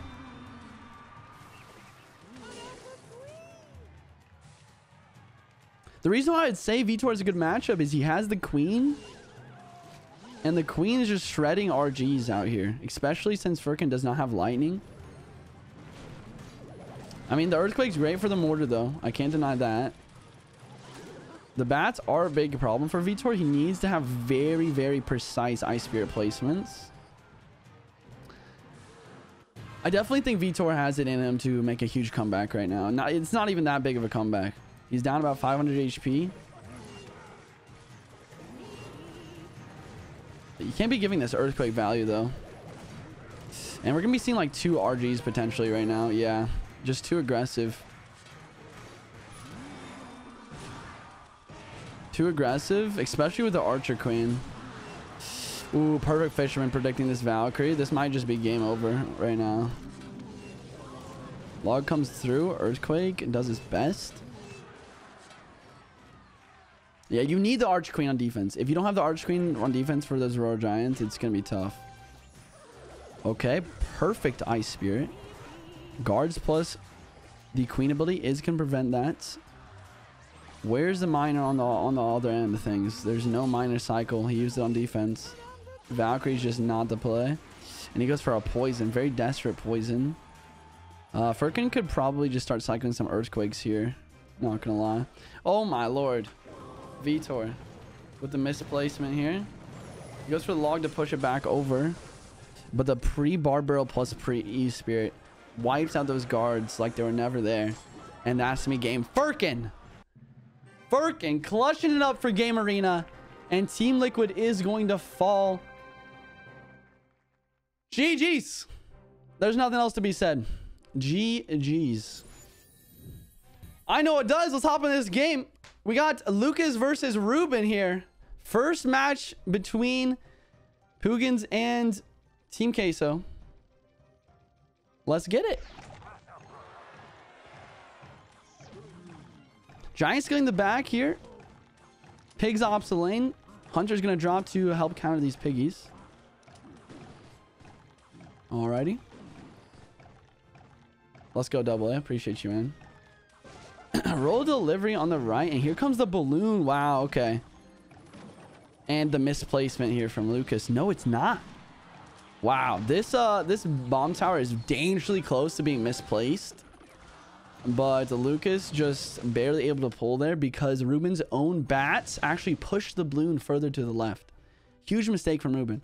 If he would have played his bats in a better spot, like farther to the left to push the balloon further to the right rather than more towards the middle, that barrier tower, that bomb tower would not have pulled, and he could have gotten at least one extra hit.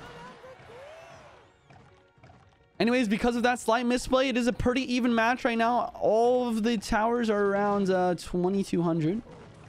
Giant Skelly does get pulled back by some pigs here. That's like putting a band-aid, though, on like a bleeding wound. You need something else. He goes for the bomb tower.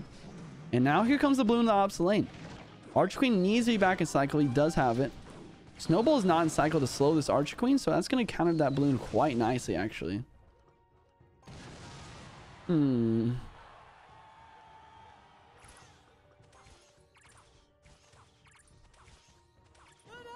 I am so confused. Why didn't Lucas use the ability, chat? He didn't use the ability on defense. My brain is... okay. Anyways. It was totally worth it. Number one rule of Archer Queen, ladies and gentlemen. Never let her die without using the ability. That is the number one rule of the Archer Queen. Okay. Anyways, Queen is on the board here, so 3-card cycle is going to be active. That's going to mean that Lucas is going to be cycling back to yet another bomb tower for his defense. Not able to get that King Tower activation, though. Bomb tower just has a bit too much health for that. It's close, but no cigar. No cigar. Okay, Queen down on defense for his Giant Skelly. Lucas is defending quite nicely here, I cannot lie. Roll Delivery gets some very solid value here. Queen ability does drop. I love it. It makes it... Oh my gosh! The Queen got pushed to the opposite lane! No way! That's actually so lucky. Fisherman's going to drop to take it out, though. So it doesn't change too much, to be honest. Pigs did a lot of damage on this other lane, but now here comes a double balloon push. I don't know if you can defend this. You do have the Queen in cycle now. The Snowball's not here, and the ability's going to pop. Wow. I stand corrected. Lucas coming out with the most precise defense of the day. Beautiful micro. With all the pulls there. Okay, another balloon is inbound, though. Minor balloon inbound. He doesn't have the berry tower in cycle. He gets it down now. Bats and Snowball on defense over there. The Giant Skelly is reaching the tower on the left, and the balloon is going forward as well. Balloon does get a shot, and that's going to be game. That was a confusing match, to be honest. So, Ruben with a dub. Taking the first game of this King of the Hill. But now he's got to go against Mugi. Dude, I just like... This is just a monster lineup, though. Like, imagine. Like, imagine you beat Lucas X Gamer, right? And you're like, oh, phew, I just beat Lucas. Let's go.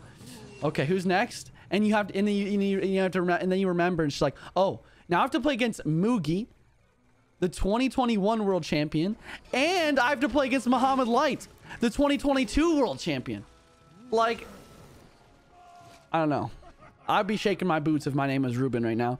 But let's hop in the game. We got Ruben with the... What is this? It's got... Oh, it's Mega Knight Ram Rider. Mega Knight Ram Rider bridge spam. Mugi's using a quick cycle drill Mighty Miner deck.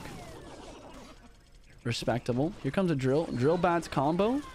Okay, okay. Ram Rider's coming down to defend. Honestly, a solid Ram Rider, but the bar barrel is just early. Goblin's getting a couple stabs there. What you got for the defense? A fireball. Fireball on a log. That'll be enough. Ram Rider does find one connection there. Maybe a little bit late on the fireball. Gotta keep that a little bit further away. I would retire if I beat any one of them. True. I feel that. Bomb tower is down. Interesting. What's the goal here for Mugi? Does he want a King Tower activation? Yes, he does. And he's going to get it. Fireball's going to drop here as well. Oh, Lord. This Mighty Miner is going to kill that entire Ram Rider. Wow. And this is what I was talking about. You guys asked me, who's my favorite Clash Royale player? And I said Mugi, because mechanically speaking, It's so fun to watch. He gets the counter activation.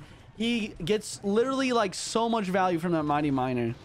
It's just perfect. That was beautiful gameplay there. Like only Mugi would have the balls to go for the counter activation situation like that. I would have just gone for Mighty Miner on the Mega Knight, Fireball Zappies, have a good defense. This man gets the counter activation and kills a Roll Ghost and a Ram Rider with his Mighty Miner. Oh, this defense is just so pristine as well. Ooh, the Mega Knight does connect though. I did not expect that. I thought it would die. Fire Spirit not able to get the value that I was looking for.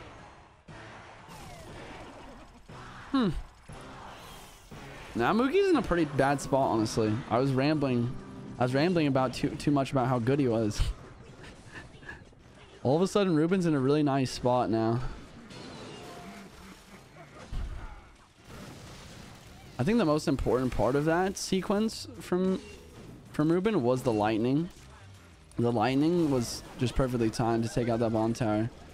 Mother Witch is so good versus these bats, and Mega Knight is just down for this every single time.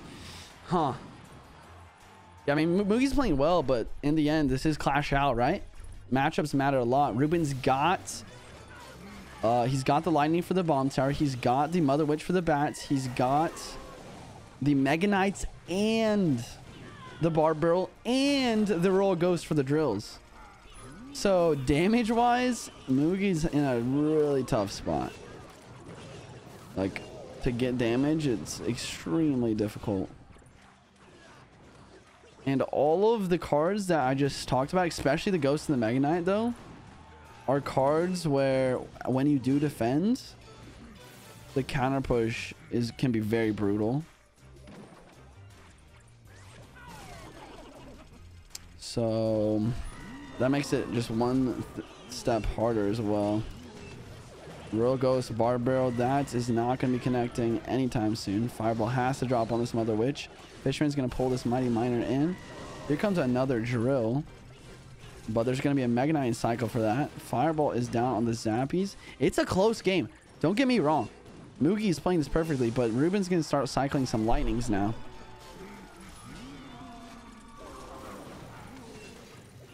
Oh my gosh, he gets a connection. He gets a couple of big goblin stabs. Here comes a Fireball. Very close game. 10 seconds left. Here comes for another drill. Drill. Pre-log. Goblin does connect. The Fireball drops in time, and that's going to be game. No way. No way. How? He's the GOAT. Enough talk about that one, though. Now we got Mugi versus Bale. Let's get it.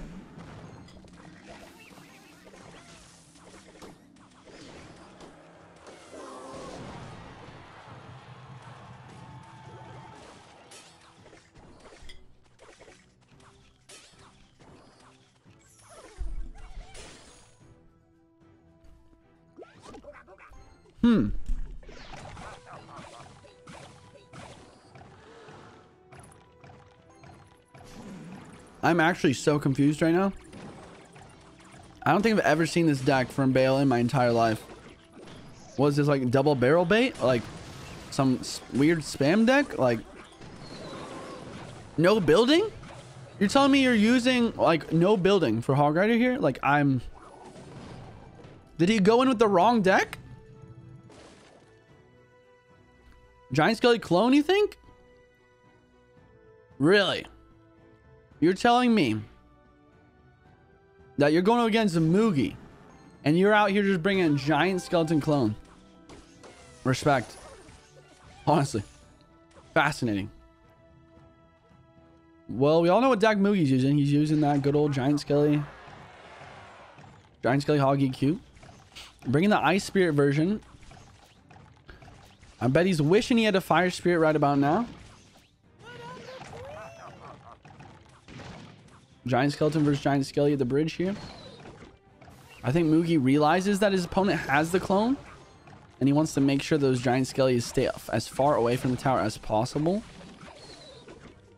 Giant Skelly Cherry should take out that quite nicely. Well played. Skeleton's going to clean up the guards, and here comes another Hog.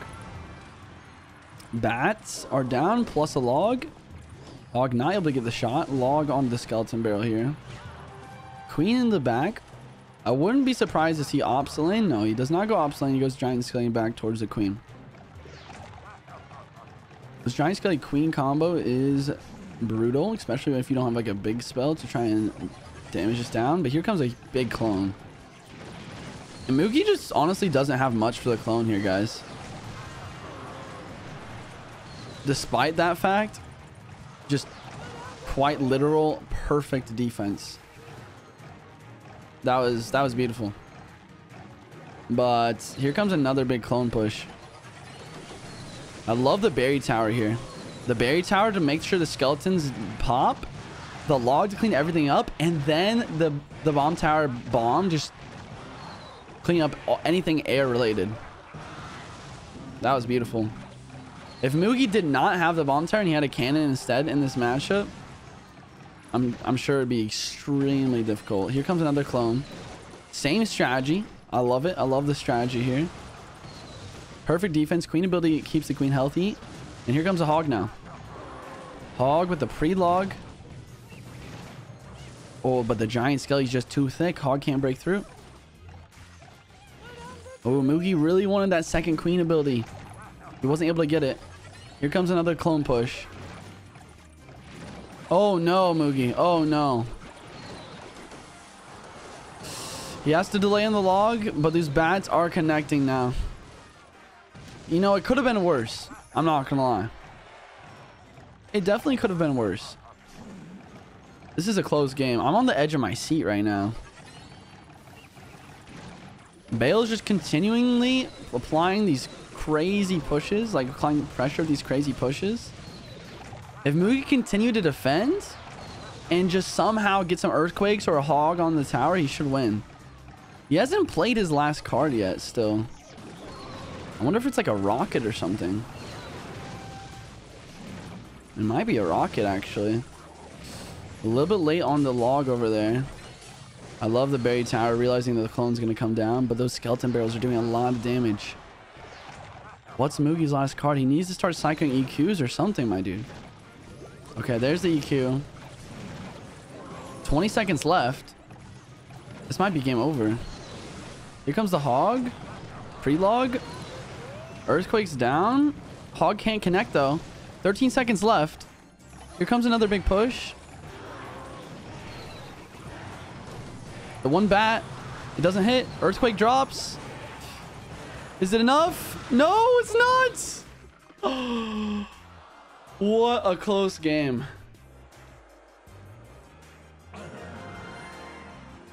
I'm speechless, dude. I don't know what Bale was thinking, but maybe all he was thinking was, well, Mugi's really good at this game. Maybe I should just spam everything on the map and drop a clone. I mean, I can't blame him. That's probably what I'd do if I'd play against Mugi. Mohamed just needs to lose once to either Bale or the other player from Team Queso. I forget. Probably is JP. Yeah, it's definitely JP.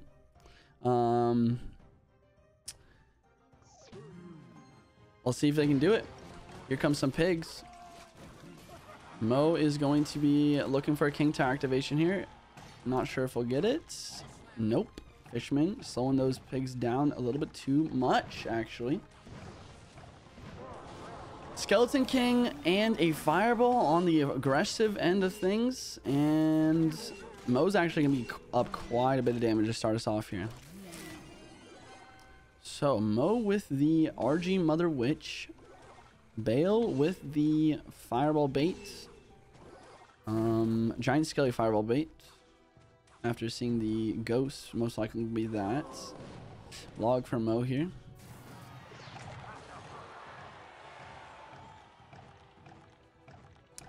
Momo the goat, Mo in the building. I see you guys. I see you, chat.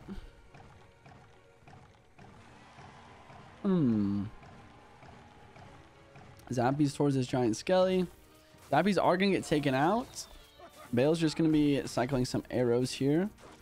Fisherman's going to pull this middle to keep the Zappies alive, but the arrows took them down to like basically 1 HP anyways. Flying Machine's going to one-shot each one of those.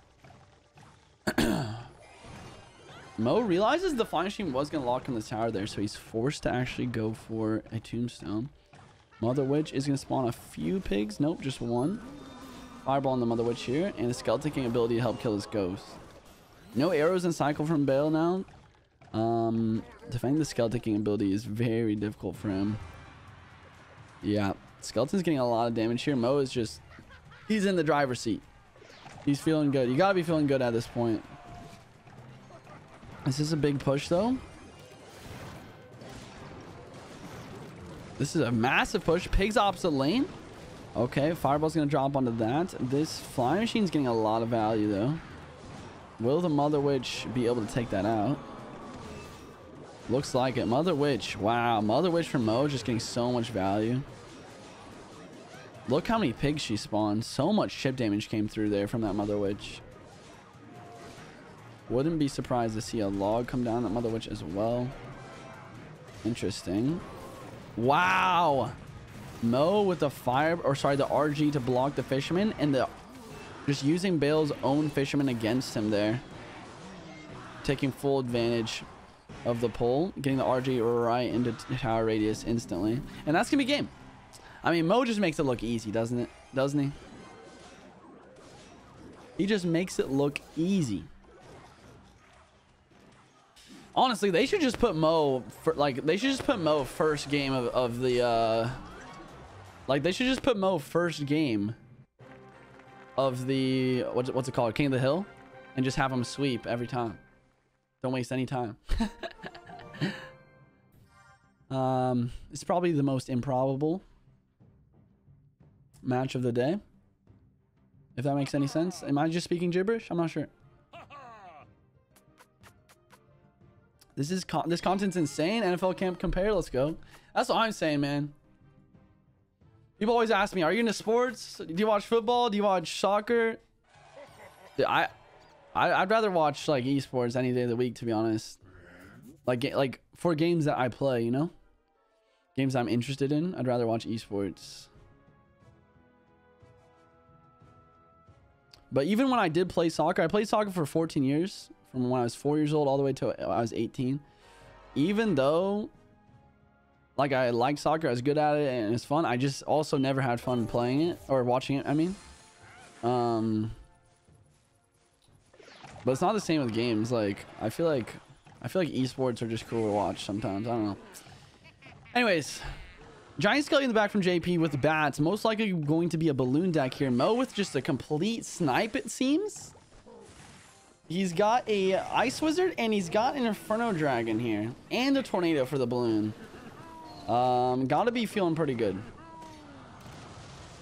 Kind of a weird fisherman, honestly. Really big mistake here. You have to realize that that's not going to pull over the map there. And also, he played the fisherman directly inside of the Giant Skelly Bomb. If he would have played his fisherman just one tab backward, he would have dodged the Giant Skelly Bomb and pulled that onto his side of the map. It would have been a lot better. And here comes the graveyard. Fisherman's going to tank. Hunter's doing his best from the back here. Baby Giant is going to lock for a shot, though. And Skeleton's chipped away quite a bit. JP's just BMing because he knows he can't really do much here. It's a tough situation. Bowler's just going to smack that in the face. You can go for this ops lane sort of thing, but a freeze will probably just drop on the defense. Even if you snowball the Inferno Dragon, then Mo can just tornado the balloon back. Oh, this is one big... Whoa. Oh my god. Guys, this is huge. This matchup just changed entirely. JP has a chance now. I repeat, JP has a chance. It's not a great chance, but he's given himself a chance. Actually, I changed my mind. There's probably not really a chance here. But it was a great play. What was that dash? Are you kidding me? There's no way that dashed the tower. There's no way. The tower must have been barely within the 180-degree angle there. Just barely. That was fascinating. Gold Knight is a card. Snowball's gonna drop here. Tornado's gonna drop though. Balloon never has a chance to connect in this match.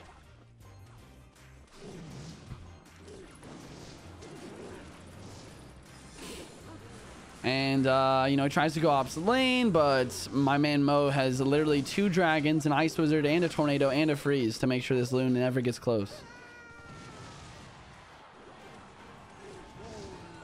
A little bit of Balloon Death damage chip, though. But this is a big push. Even with King Tower activated, a Freeze will just drop to basically stun both of them. And the game's just over here. Bowler's locked. Baby Dragon is splashing. Mo with a little bit of BM, since JP's been BMing literally all game. A little bit of a sarcastic #1 thumbs up from JP, but Mohamed Light is literally #1 in the world, so I don't really see the idea of the sarcasm there. Mo just literally just showing off his trophy. Yeah, I'm the world champ. What you gonna do about it? Another Graveyard Freeze, a couple skeleton hits here or there. Gold Knight gonna finish it off. And this is why when you guys asked me who's my favorite player, I said Mugi instead of Mo. Like, I do think Mohamed Light is the best player in the world, but Mo is just so good, and he always gets such good matchups as well. Sometimes it's boring to watch. My dude literally like his tower never went below 2000 HP. Let's see. Fires for the bridge from Alicia. Okay.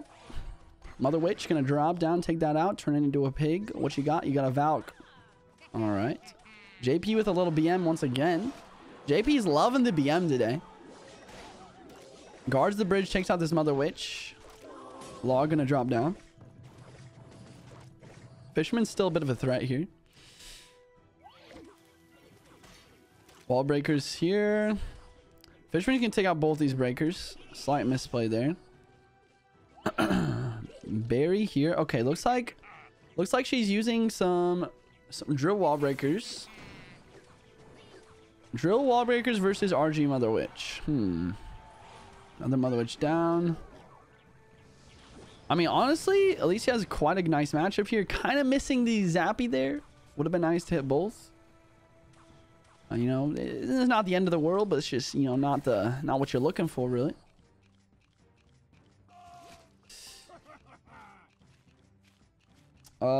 Fisherman down. Here comes the drill.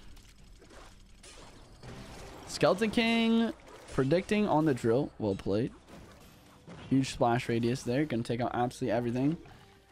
Wall breakers defend this. Alicia does have the Valkyrie for Skeleton King, so that'll be good. Valkyrie's down. Bomber on the left. Cleans up the Goblin game quite nicely. Honestly, I'm not surprised if Alicia wins this game. I'm not gonna lie. Her matchup is solid. She's got the Fireball. She's got Drill. She has really good answers as well to everything here. Oh, this Mother Witch log was just so clean from JP. That was actually a beautiful play. And here comes the RG in the back now. But the most important part of the matchup, I think, is the fact that Alicia has the Inferno Tower, right? Oh, I like this. I like this play. Wallbreaker does not connect, just barely, and Inferno Tower is going to drop here. RG's going to take that Inferno Tower out, and we're going to see a second RG in this left-hand side, or she's going to go on the right. Interesting. Or he, I mean, sorry. Honestly, okay, Wallbreaker connects. Another bomber. Wow, I mean, this, like I said, this can be going either way right now. Pretty close match. Valk is down. Okay, Fisherman. Ooh, the fireballs are not great from Alicia today. Missing the fireball and the fish. It's okay, though. Here comes another drill.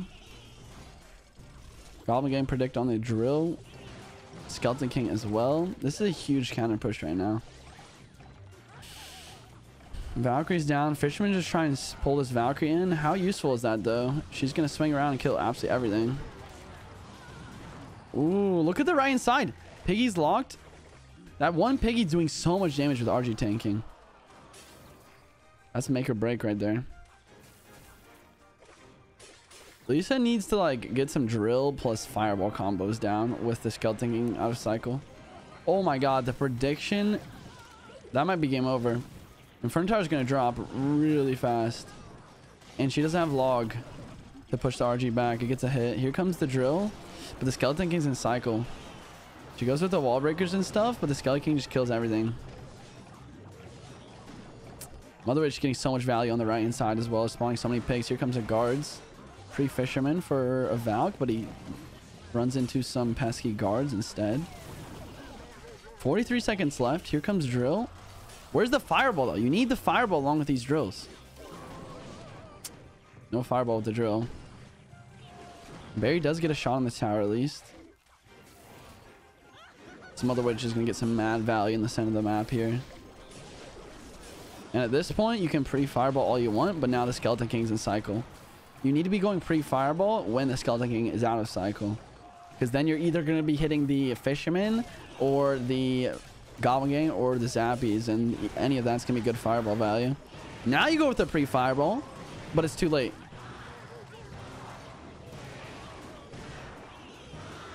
Good game. I think Alicia has a good matchup here, but JP is simply the better player. Yeah, shout out to my mods. You guys are awesome. Thank you guys for helping me out with the stream.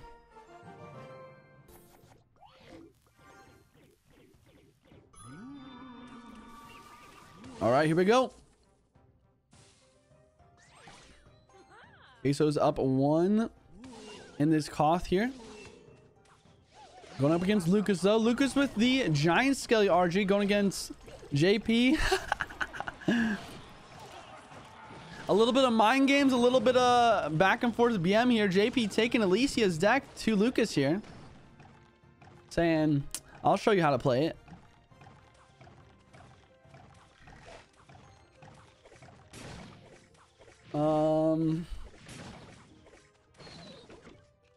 It really, like, the most important thing in this matchup is what spell does Lucas have? If Lucas has the lightning for Inferno Tower, I think he will be fine. He'll be in a pretty good spot. If he doesn't, it's not great. Because JP's got the Inferno Tower, he's got the guards as well. The Arch Queen forces out a lot of elixir there. Guards surround the left here.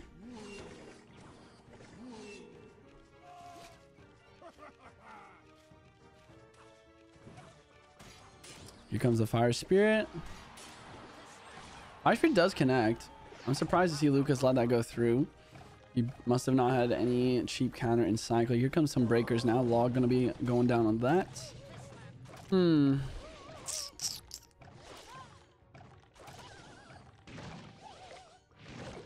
Bomber in the back. Both players playing pretty passive right now. Usually as a drill player, you see a little bit more aggression. I guess JP doesn't want to go for the drill while there is a ghost in cycle, which is fair. He does take the King Tower activation. Respectable. Giant Skelly in the back now. Quick ability here to DPS that Valkyrie down as much as possible before she dies. And here comes the Inferno Tower for the Giant Skelly. Would not be surprised. Oh, wow. This is a big push. Valkyrie's not super well placed. And he does have the lightning. Oh, and this RG's not getting pushed back either.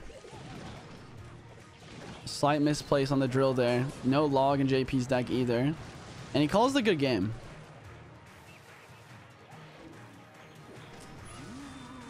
Oh my lord, what a pretty fireball. And the wall breaker connects despite the Giant Skelly. Okay. Maybe the game's not over after all. Huge play from JP there. Here comes another big push though. Anti-lightning Inferno Tower placement here. He goes for lightning anyways. And the RG is locked and loaded. Giant Skeleton's still tanking, so 2 shots. Another drill plus Fire Spirit combo. Queen of the bridge here. Ghost is going to be taking that out quite nicely. Guard's going to drop. Queen does get her ability off. I love the opposite lane pressure, but the Queen gets a shot. The Valkyrie's getting so much damage, though. King Tower activation does come through. This is getting pretty close. I feel like Luke is still going to win, but anything can happen right now.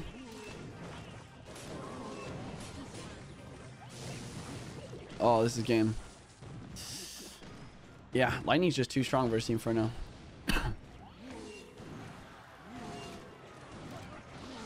GG's.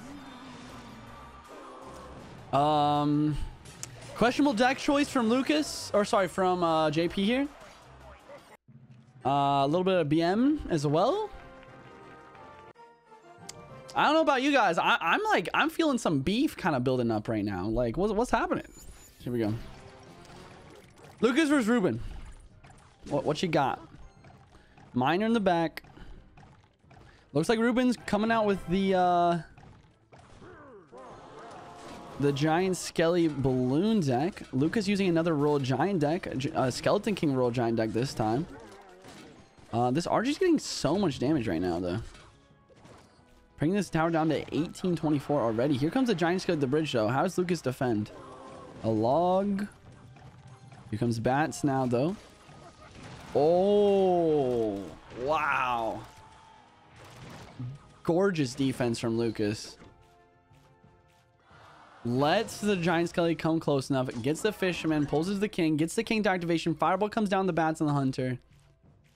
The fisherman on the left hand side did more damage than any of that stuff.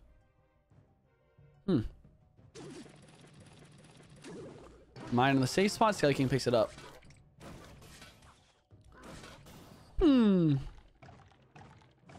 Why is Ruben always playing this deck? I'm not sure. Maybe it's just his comfort. I feel like it's not that great of a deck though. You have a great point. Fisherman pulls this in, takes that out. Tombstone is down. Tombstone is really, really useful for Lucas. A lot of the time this deck either uses Skarmy or Goblin. The Tombstone is going to be such a big help for just pulling those balloons in. I like the Mother Witch. I like the idea of the Mother Witch, but it's not great because the giant Skelly bomb is just going to take this Mother Witch out. I actually disagree with the miner here from Ruben. Like, the Mother Witch was already going to die to the giant Skelly. So it doesn't seem like that good of a play to me. Here comes another giant Skelly at the bridge here with this fisherman, though. Into a Tombstone. Skeleton is going to help out quite a bit. So is this fish. All right, here comes the Zappies. Fisherman's starting to pull in these Zappies. Miner Snowball takes these out as well. But here comes the Tombstone in play. It does pull it a little bit, but the bomb takes that out. But the Zappies plus the King to activation plus that Mother Witch is able to prevent everything. And now we're going to see a Skelly King ability, a Roll Giant, a bunch of pigs on this counter push. And that tower is going to drop so fast. And that's going to be game. Lucas. Lucas with another W. That's going to put Queso in at their final man in a really, really tough spot. Because now, Lucas versus Bale. Once again, Bale has to win this game. If he loses this game, Team Queso is out for the count for this match. Has to force it to a game 3. Lucas coming out with another Roll Giant deck. There's no way. This is one of the more fun things about non-duels formatting for me. Like, there's no deck or card restrictions. Lucas is just gonna play Roll Giant 3 games in a row. He's like, why not? I mean, it's working. Don't fix it. Don't fix what's not broken, you know. If it ain't broke, don't fix it. Okay, Giant Skelly or Skelly King Mother Witch on the left hand side. No Mega Knight and Psycho. How do you defend this? Here comes the Skelly King ability. Okay. Gonna let that tower drop down. And on the other end of things, Lucas is gonna take this King Tower activation. And this might just be game over already. This has got to be one of the... This is a weird this is a weird match, isn't it?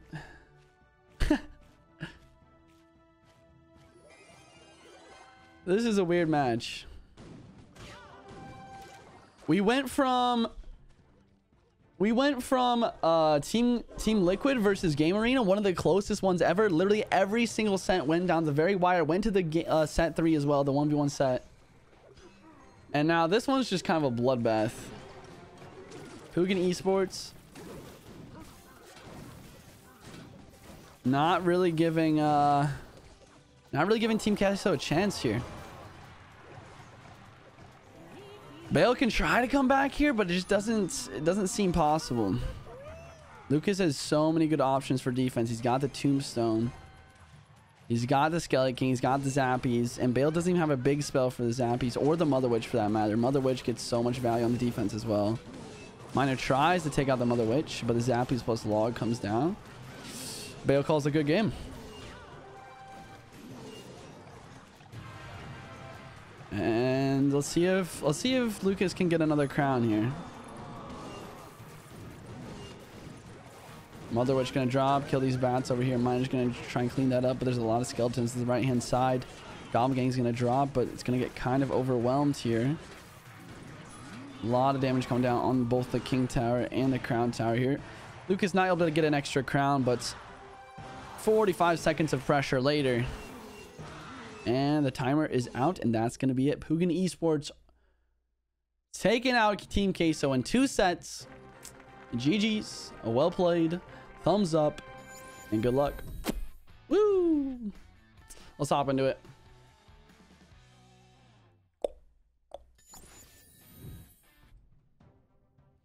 Your last match of the day, ladies and gentlemen. Urban Esports versus SK Gaming. Here we go.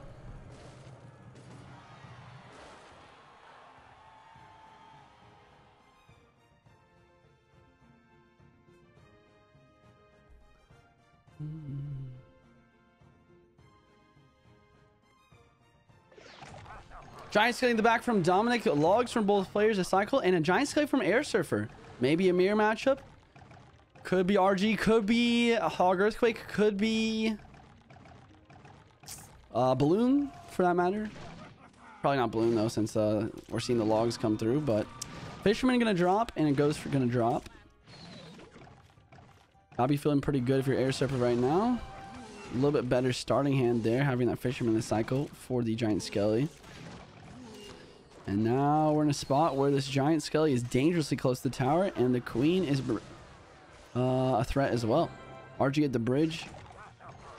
Giant Skelly's gonna drop, and that Giant Skelly bomb just making it straight to the tower. RG's locked as well. I mean, if your name is Airsurfer, you just gotta be feeling great about your situation right now. 391, and we're not even at double elixir yet. Here comes the counter push, though. What's Airsurfer got? He's got the E-Spirit. He's got a Giant Skelly. Okay. Things are getting pushed around quite a bit. Giant Skelly is going to get pulled in by this fish boy. Hunter's doing a great job of taking out the opposing side's offensive sequence now. And a Ghost has to come down for the RG, or else another bomb was going to make it to the tower.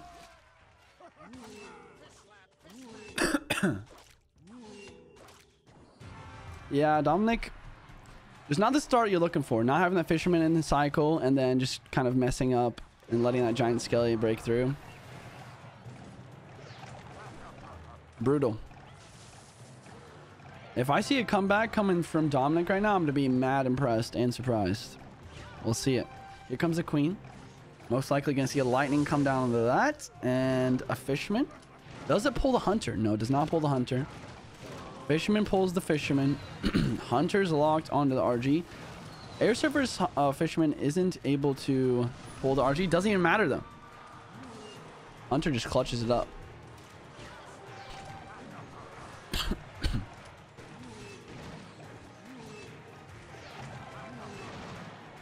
Dominic's desperate. He goes for another RG here. Really nice block from Airsurfer, though.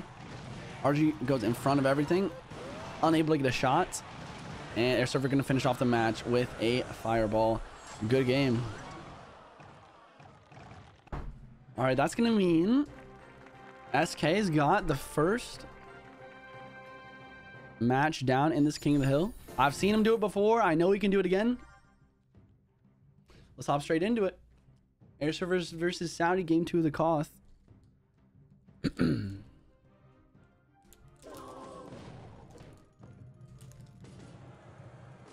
Log cycle from Airsurfer once again, and a Royal Ghost in the back. Airsurfer maybe sticking with RG here. Soudy with a cannon cart in the back. No, a drill. Cage down for the drill. It's not the perfect counter, not at all. Another goblin's gonna spawn. And that's gonna get a lot of damage.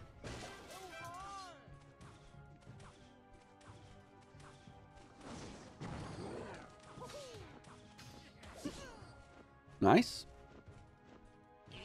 E-Wiz for the baby dragon. So, what? Are we seeing some golem from Soudy here?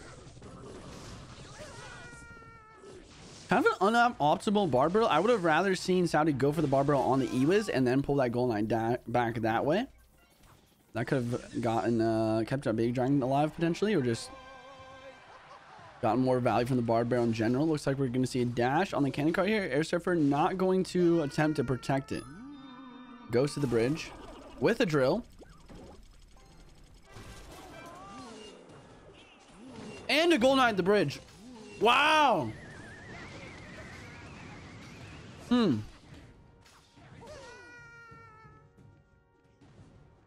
I was so surprised to see that Gold Knight not dash the tower there.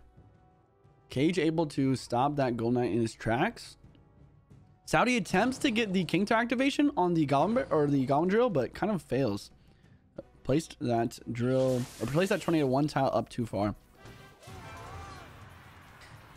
Soudy's made it to double elixir. This is where he might be able to start to make something happen. Here comes the golem.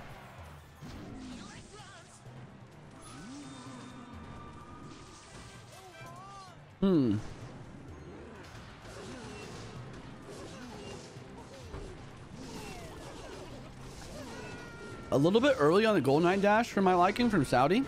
You want to make sure that golem does go in front. Baby Dragon's heading towards the tower here, and Executioner is going to drop though.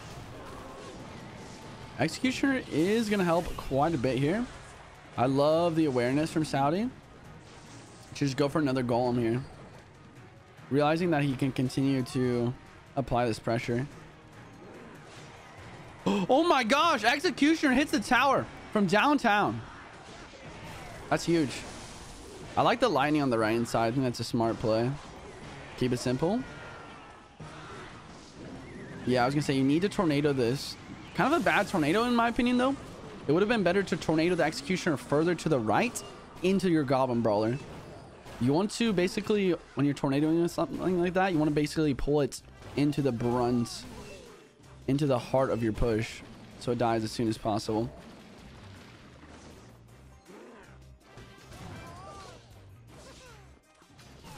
Soudy tries to get that Gold Knight connection, but Airsurfer's got it unlocked with his own Gold Knight. Here comes a big push from Airsurfer. Cannon cart versus the drill here. A barbell as well. Gold Knight doesn't have an opportunity to dash the tower because of that Goblin cage. He was doing its best to take out the baby dragon in. That will come through. Here comes the golem at the bridge though. In front of the cart. Defensive drill. Gold Knight down on the cart. Ghost doing its best to help DPS everything. Here comes the Golden Knight plus the dash most likely.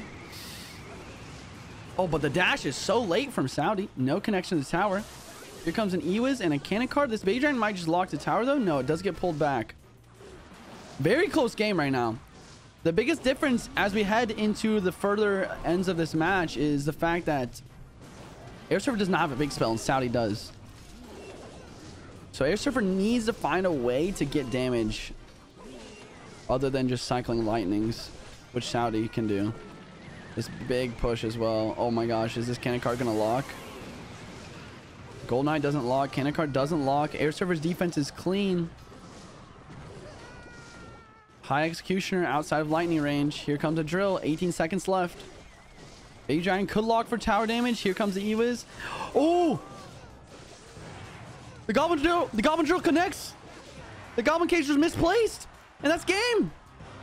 Wow. Like I said, boys, I've seen it before. I wouldn't be surprised to see it again. We got Airsurfer coming with another win, and he's one match away from a sweep in this first King of the Hill. That defense was pristine. Everything was perfect. Soudy he just couldn't find a way to break through. Here we go. Potential last game of the first King of the Hill here. Airsurfer versus MiniMinter. Giant Skelly down for the Ghost. And a Mortar immediately. Aggressive Mortar from Mini. Airsurfer looks like he's going to RG. E-Spirit help pull and distract. Giant Skelly gonna get pulled and distracted even more by this fish. Hunter doing a good job. Log gonna come down though. Fish does distract the Mortar though. Log gonna make sure it doesn't get a shot off. I'm so confused by that. That literally makes 0 sense to me. What was he trying to predict? Did he just misplace? Huh? Okay, RG at the bridge, ops lane, kind of predicting the, oh my god. Predicting that Giant Skelly in the ops lane and the Queen on the defense from Mini rather than using like a Mortar or something. Gonna give huge lightning value. And then Airsurfer on the other end of things just gets a very nice King Tower activation. Huh. Airsurfer's just on another level, boys. It's that simple.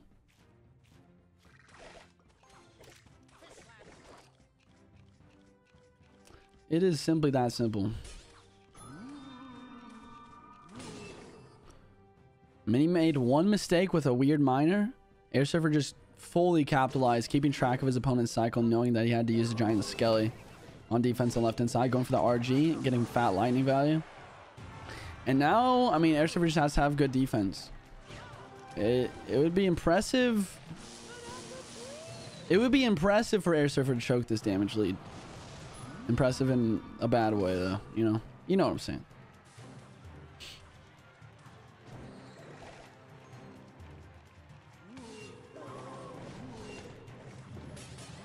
Here comes the Mortar. RG ops lane gonna distract the Mortar and apply pressure at the same time. I love that placement. Miner to help out in the defense as well. Log to make sure. Hunter gonna drop for the Mortar, but it does lock. Guards are gonna distract this Hunter, just for 2 shots though. And now the Miner comes down. The Log's a little bit late though, so the Miner gets taken out. He was very close to making some great plays there. Just a little bit late, and now he's so low on elixir after being super aggressive. Can't stop the RG. That's gonna be game. And there you have, ladies and gentlemen, Airsurfer single-handedly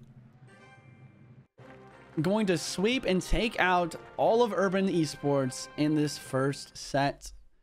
Beautiful. Here we go. xopxsam versus CrisLyan to start us off here, guys.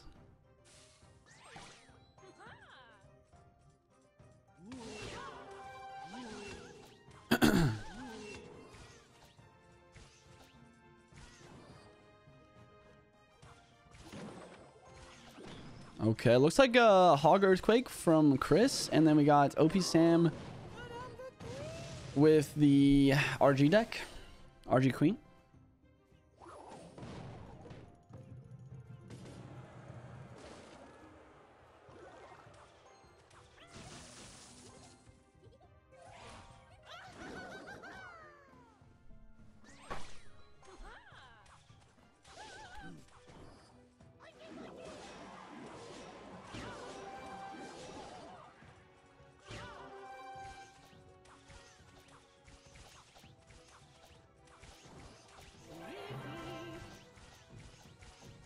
Sorry about the radio silence there for a sec. I had to blow my nose. Anyways, interesting choice from xopxsam here. Queen Mother Witch variation of this RG deck. I've seen it before. Usually you use it to snipe Graveyard. The matchup versus Hog with this. It, once again, just really depends on the spell. If xopxsam has a Lightning for the Queen, is a pretty solid matchup. If he doesn't, then Chris is going to be absolutely vibing here. Really impossible to break through a Archer Queen plus a Bomb Tower defense unless you have a Lightning to kill the Archer Queen. Fireball or Earthquake just doesn't do it. And Earthquake from Chris is going to drop down. Speak the devil. Earthquake plus 1 Val Kit, not able to stop that Mother Witch completely.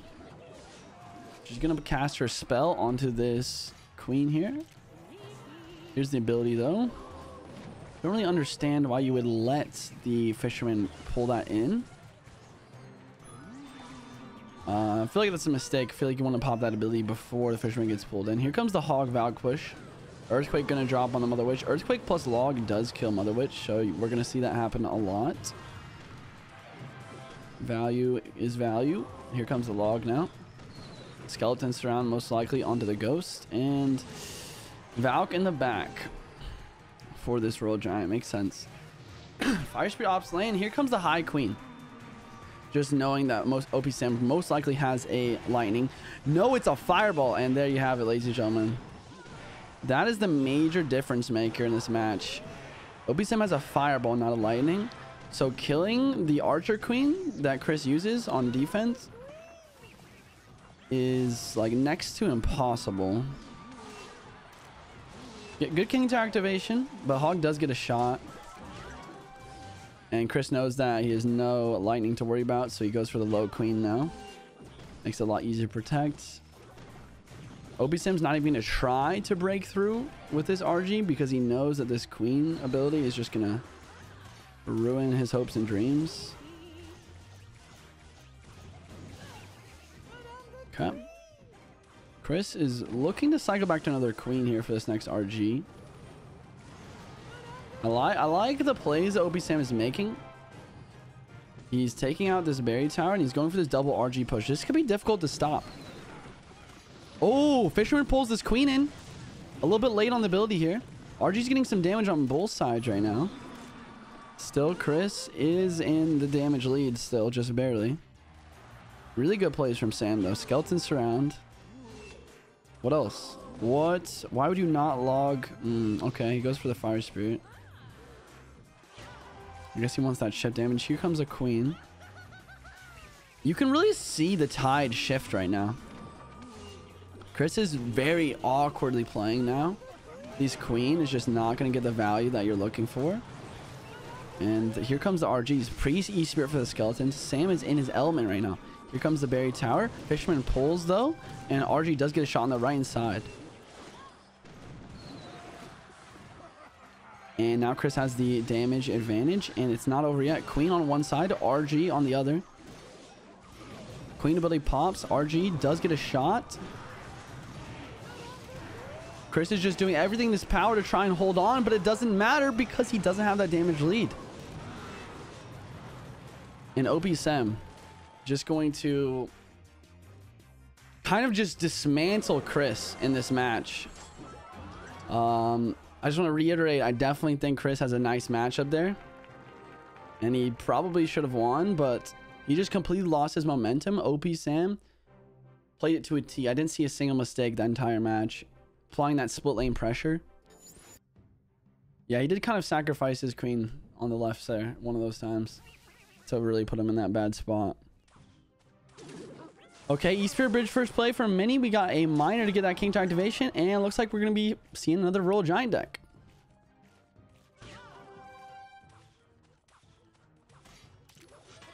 Lightning comes down the Archer Queen. So, a Miner Queen. Probably a Mortar deck from Sam. RG is just everywhere today, isn't it? I know it was everywhere yesterday, too. And it's everywhere on ladder. RG is this season's win condition, that's for sure.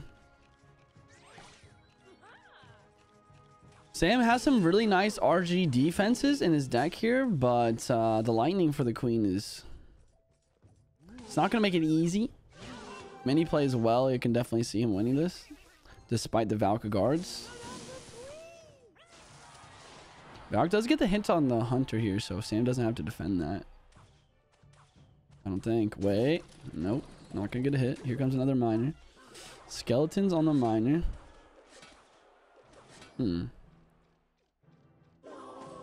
Cycle log from Sam. Pretty chill game. 30 seconds to double time, though. Fisher in the back. Guards in the back. Ghost in the back. Everyone's chilling right now. Here comes a Queen High. I respect the Queen High here. 100%. Oh my god. Sam with the reaction speed is very low. If you guys didn't know, you can reactively play your ability versus Hunter. You don't have to predict it. He needs to be quicker with that. Mini realizes what a nice play he's just made. He's going to try and convert this to maybe a Royal Giant hit or two. He does get that Royal Giant hit, and he gets the King Tower activation versus the Valk as well. That's going to be super useful against any sort of miners from here on out. Pretty nice log. Queen still gets that shot, though. And RGing back from Mini. How do you defend this? He goes for skeletons to kite. Get a ghost down as well. Here comes the miner. Prediction fisherman from the miner. Love it. But the mortar's locked here. Mortar's locked. Queen high as well for the RG. That's beautiful. Queen and guards. Mortar gets that nice shot. And OP stands up quite a bit of damage. Log tries to break through for hits. Not sure why he didn't E-Spirit with that log. I feel like he could have got a hit. Taking out some of the guards there. Here comes another RG though. Hunter the bridge. He doesn't have enough to lightning his Oh my god. Ghost gets a hit? RG's locked as well? What's going on here?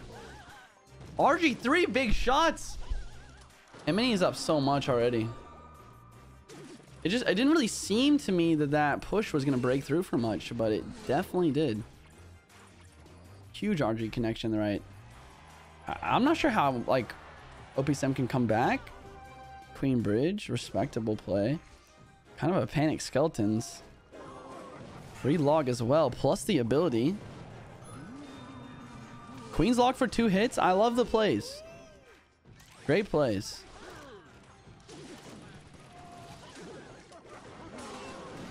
Guards plus log. He has some order on defense. He realizes that. He gets it down now. Playing it late. I really like the idea to play it late there because then you prevent any lightning from coming through. Lightning is going to come down now. Queen Valk Bridge. I like that play. You got to go. I like the log to stun here as well. Queen ability. Is DPS as quickly as possible. Valkyrie isn't able to get the shot on the tower though.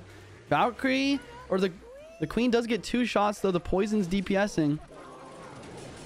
Pre-log for E-Spirit doesn't connect. Fisherman picks that up. And this is going to be game. One more lightning is all it does. All it takes. Guards for the attempt at the lightning block. Many realizes the lightning block could come through and he waits to see the guards before placing it. Wow. Honestly, both players played really well there. It's a very, very, very versatile win condition. For the first time in a while, we're actually seeing non-RG match, though. Looks like we're going to be seeing some mortar versus mortar, or maybe Mini is using the Hog Earthquake instead. I like the pre-log from Mini there. Some good analysis. Understanding his opponent's deck choices here. Musketeer plus Snowball is going to stop that to 0 hits. Valkyrie's going to clean up that Skeleton King quite nicely as well. Pre-Fire Spirit for some bats. Not able to hit it. Skeletons come down to this Muskie. That's going to be a very nice trade. Skeletons are... People always ask me, like, what is the best card in the game? Non-champion. Best card in the game. Usually I say Skeletons. Skeletons are just one of those cards, man. I love to have it in all my decks.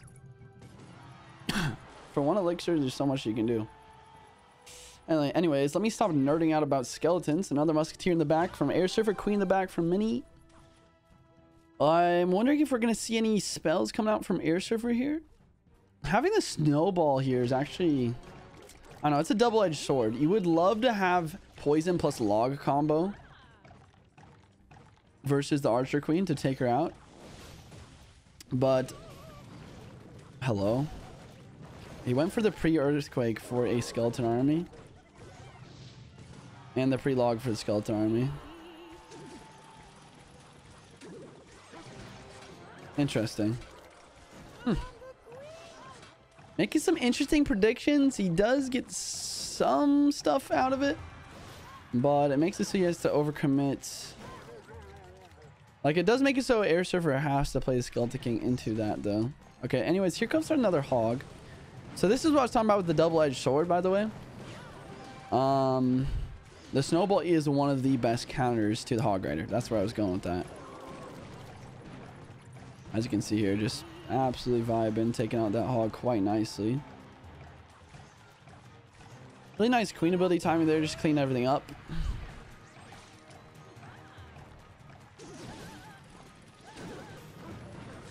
Uh-oh. Interesting. Snowball does clean up. Bats to the bridge here to help distract this Archer Queen, maybe. Archer Queen takes out everything. Super close game right now. Airsurfer needs to start going for some more big spells. Like, he needs poisons on tower for sure. Here comes the miner. Here comes some bats as well. Snowball's going to drop on some skeletons, slow everything down. Fire Spirit does its job quite nicely. Here comes a hog. Orders down for the defense. Earthquake from Mini, but Musketeer's going to drop. Can this hog break through for a shot? Do not believe so. And Airsurfer's got the damage lead now. About by 100. Anything could still happen, but I think you'd much rather be the miner player in this situation. Because your miners always find a way to get damage, right? Like, always here or there. Mini can't predict it every time. Whereas the hog, it's a tower-based win condition. You can't play on the tower. It's just building targeting. So getting that to the tower is a lot more difficult. Ooh, Mini with a misplace on the earthquake as well. It's a huge misplay. If you wouldn't have missed that earthquake, you would have got a hog hit there 100%. Okay, does predict. That's huge. Airsurfer's got to start switching up those miner placements. He also needs the spells. Why are we not seeing poisons come out? Okay, does switch up the miner placement, gets the miner connection. And there's the poison we were all waiting for. Hog just not able to break through. Fire Spirit going to help out for these bats. Another hog's down because of the 3-card cycle. Pre-earthquake onto the skeleton army. Wait a second. Wait a second. Bats come down. Look at these Valkyries as well. Another Hog Rider as well. Skeleton King's down. The bats are here. Will this hog connect? Scar may come down as soon as the earthquake is done, and it does prevent that. Here comes the Valk of the bridge. Poisoned here. Miner's in. Fire Spirit's helping out. Pre-snowball gets the miner locked, and that's gonna be game. Just barely. Just barely. Airsurfer is gonna hold on, and Airsurfer's 4-0 on the day. My dude has not lost. He's the GOAT. The game has evolved to the point where people are so good, getting damage is very difficult. That's why there's a tiebreaker now. There used to be that if you didn't take a tower, that there would be a rematch and there was no tiebreaker. That's how it used to be back in the day. Anyways, Airsurfer with what looks to be some Mega Knight Miner wall breakers potentially. No, Mighty Miner.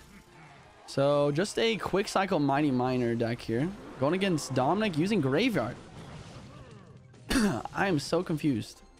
That was not a great Mighty Miner ability, to say the least.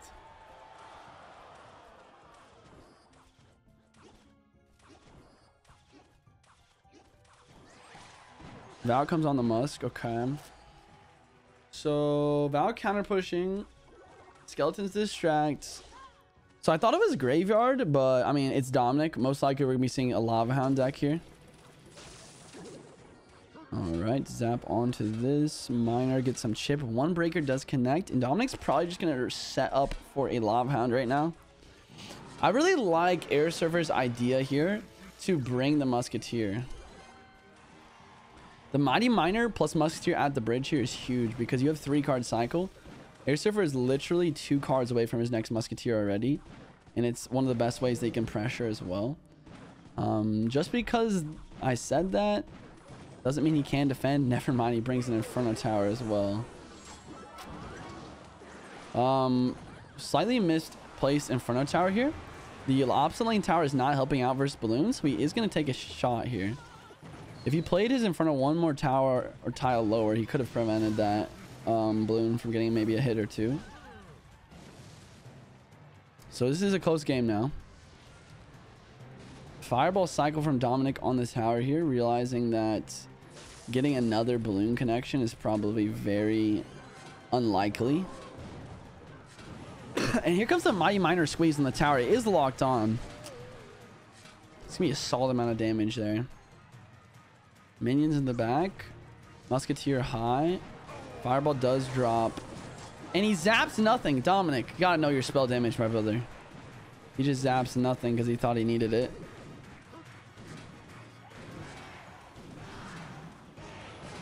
Tombstone drops here. Musketeer is going to clean that balloon up quite nicely. And now we're in a tower down situation. Airsurfer's got quite a nice damage lead, though. Prediction minions onto the miner there. Poison takes that out. Watch out for the MiniMinter there, boys. You got to watch out. No zap and cycle. Hello? Ooh, boy. That's a lot of King Tower damage. No lava in the middle. He goes lava in the back. Poison's going to drop on this tombstone. I mean, Airsurfer looks like he's got this, but anything can happen with Offhound. Anything. Musketeer in the middle. Going to help killing these minions. And there's 3-card cycle on these Musketeers as well. Inferno Tower. Whoa. What a great Inferno Tower placement from Airsurfer here. Zap on the MiniMinter, but that is getting dangerously close to just 3 crowns here. And that looks like game. I mean, I got nothing to say, guys. Airsurfer is just put on a clinic today. He didn't lose a single match today against Urban Esports. I would go so far to say he's the MVP of day 2 of the Queso Cup. Deck choice was on point. Inferno Tower and 3-card cycle Musketeers with poison. And he just played it to a T as well. That Inferno Tower at the end there, I've never seen something like that. What a great day. I hope you all really enjoyed watching this one. That's 2 days down of our Queso Cup Teams Edition. A lot more where that one came from. If you haven't yet, of course, go ahead, follow Juicy J on Twitch. His channel is linked in the description below and the first pinned comment. And of course, subscribe to my channel as well so you get more of this action here as well, so you never miss a moment of the Queso Cup Teams Edition. That's it. Catch you next time.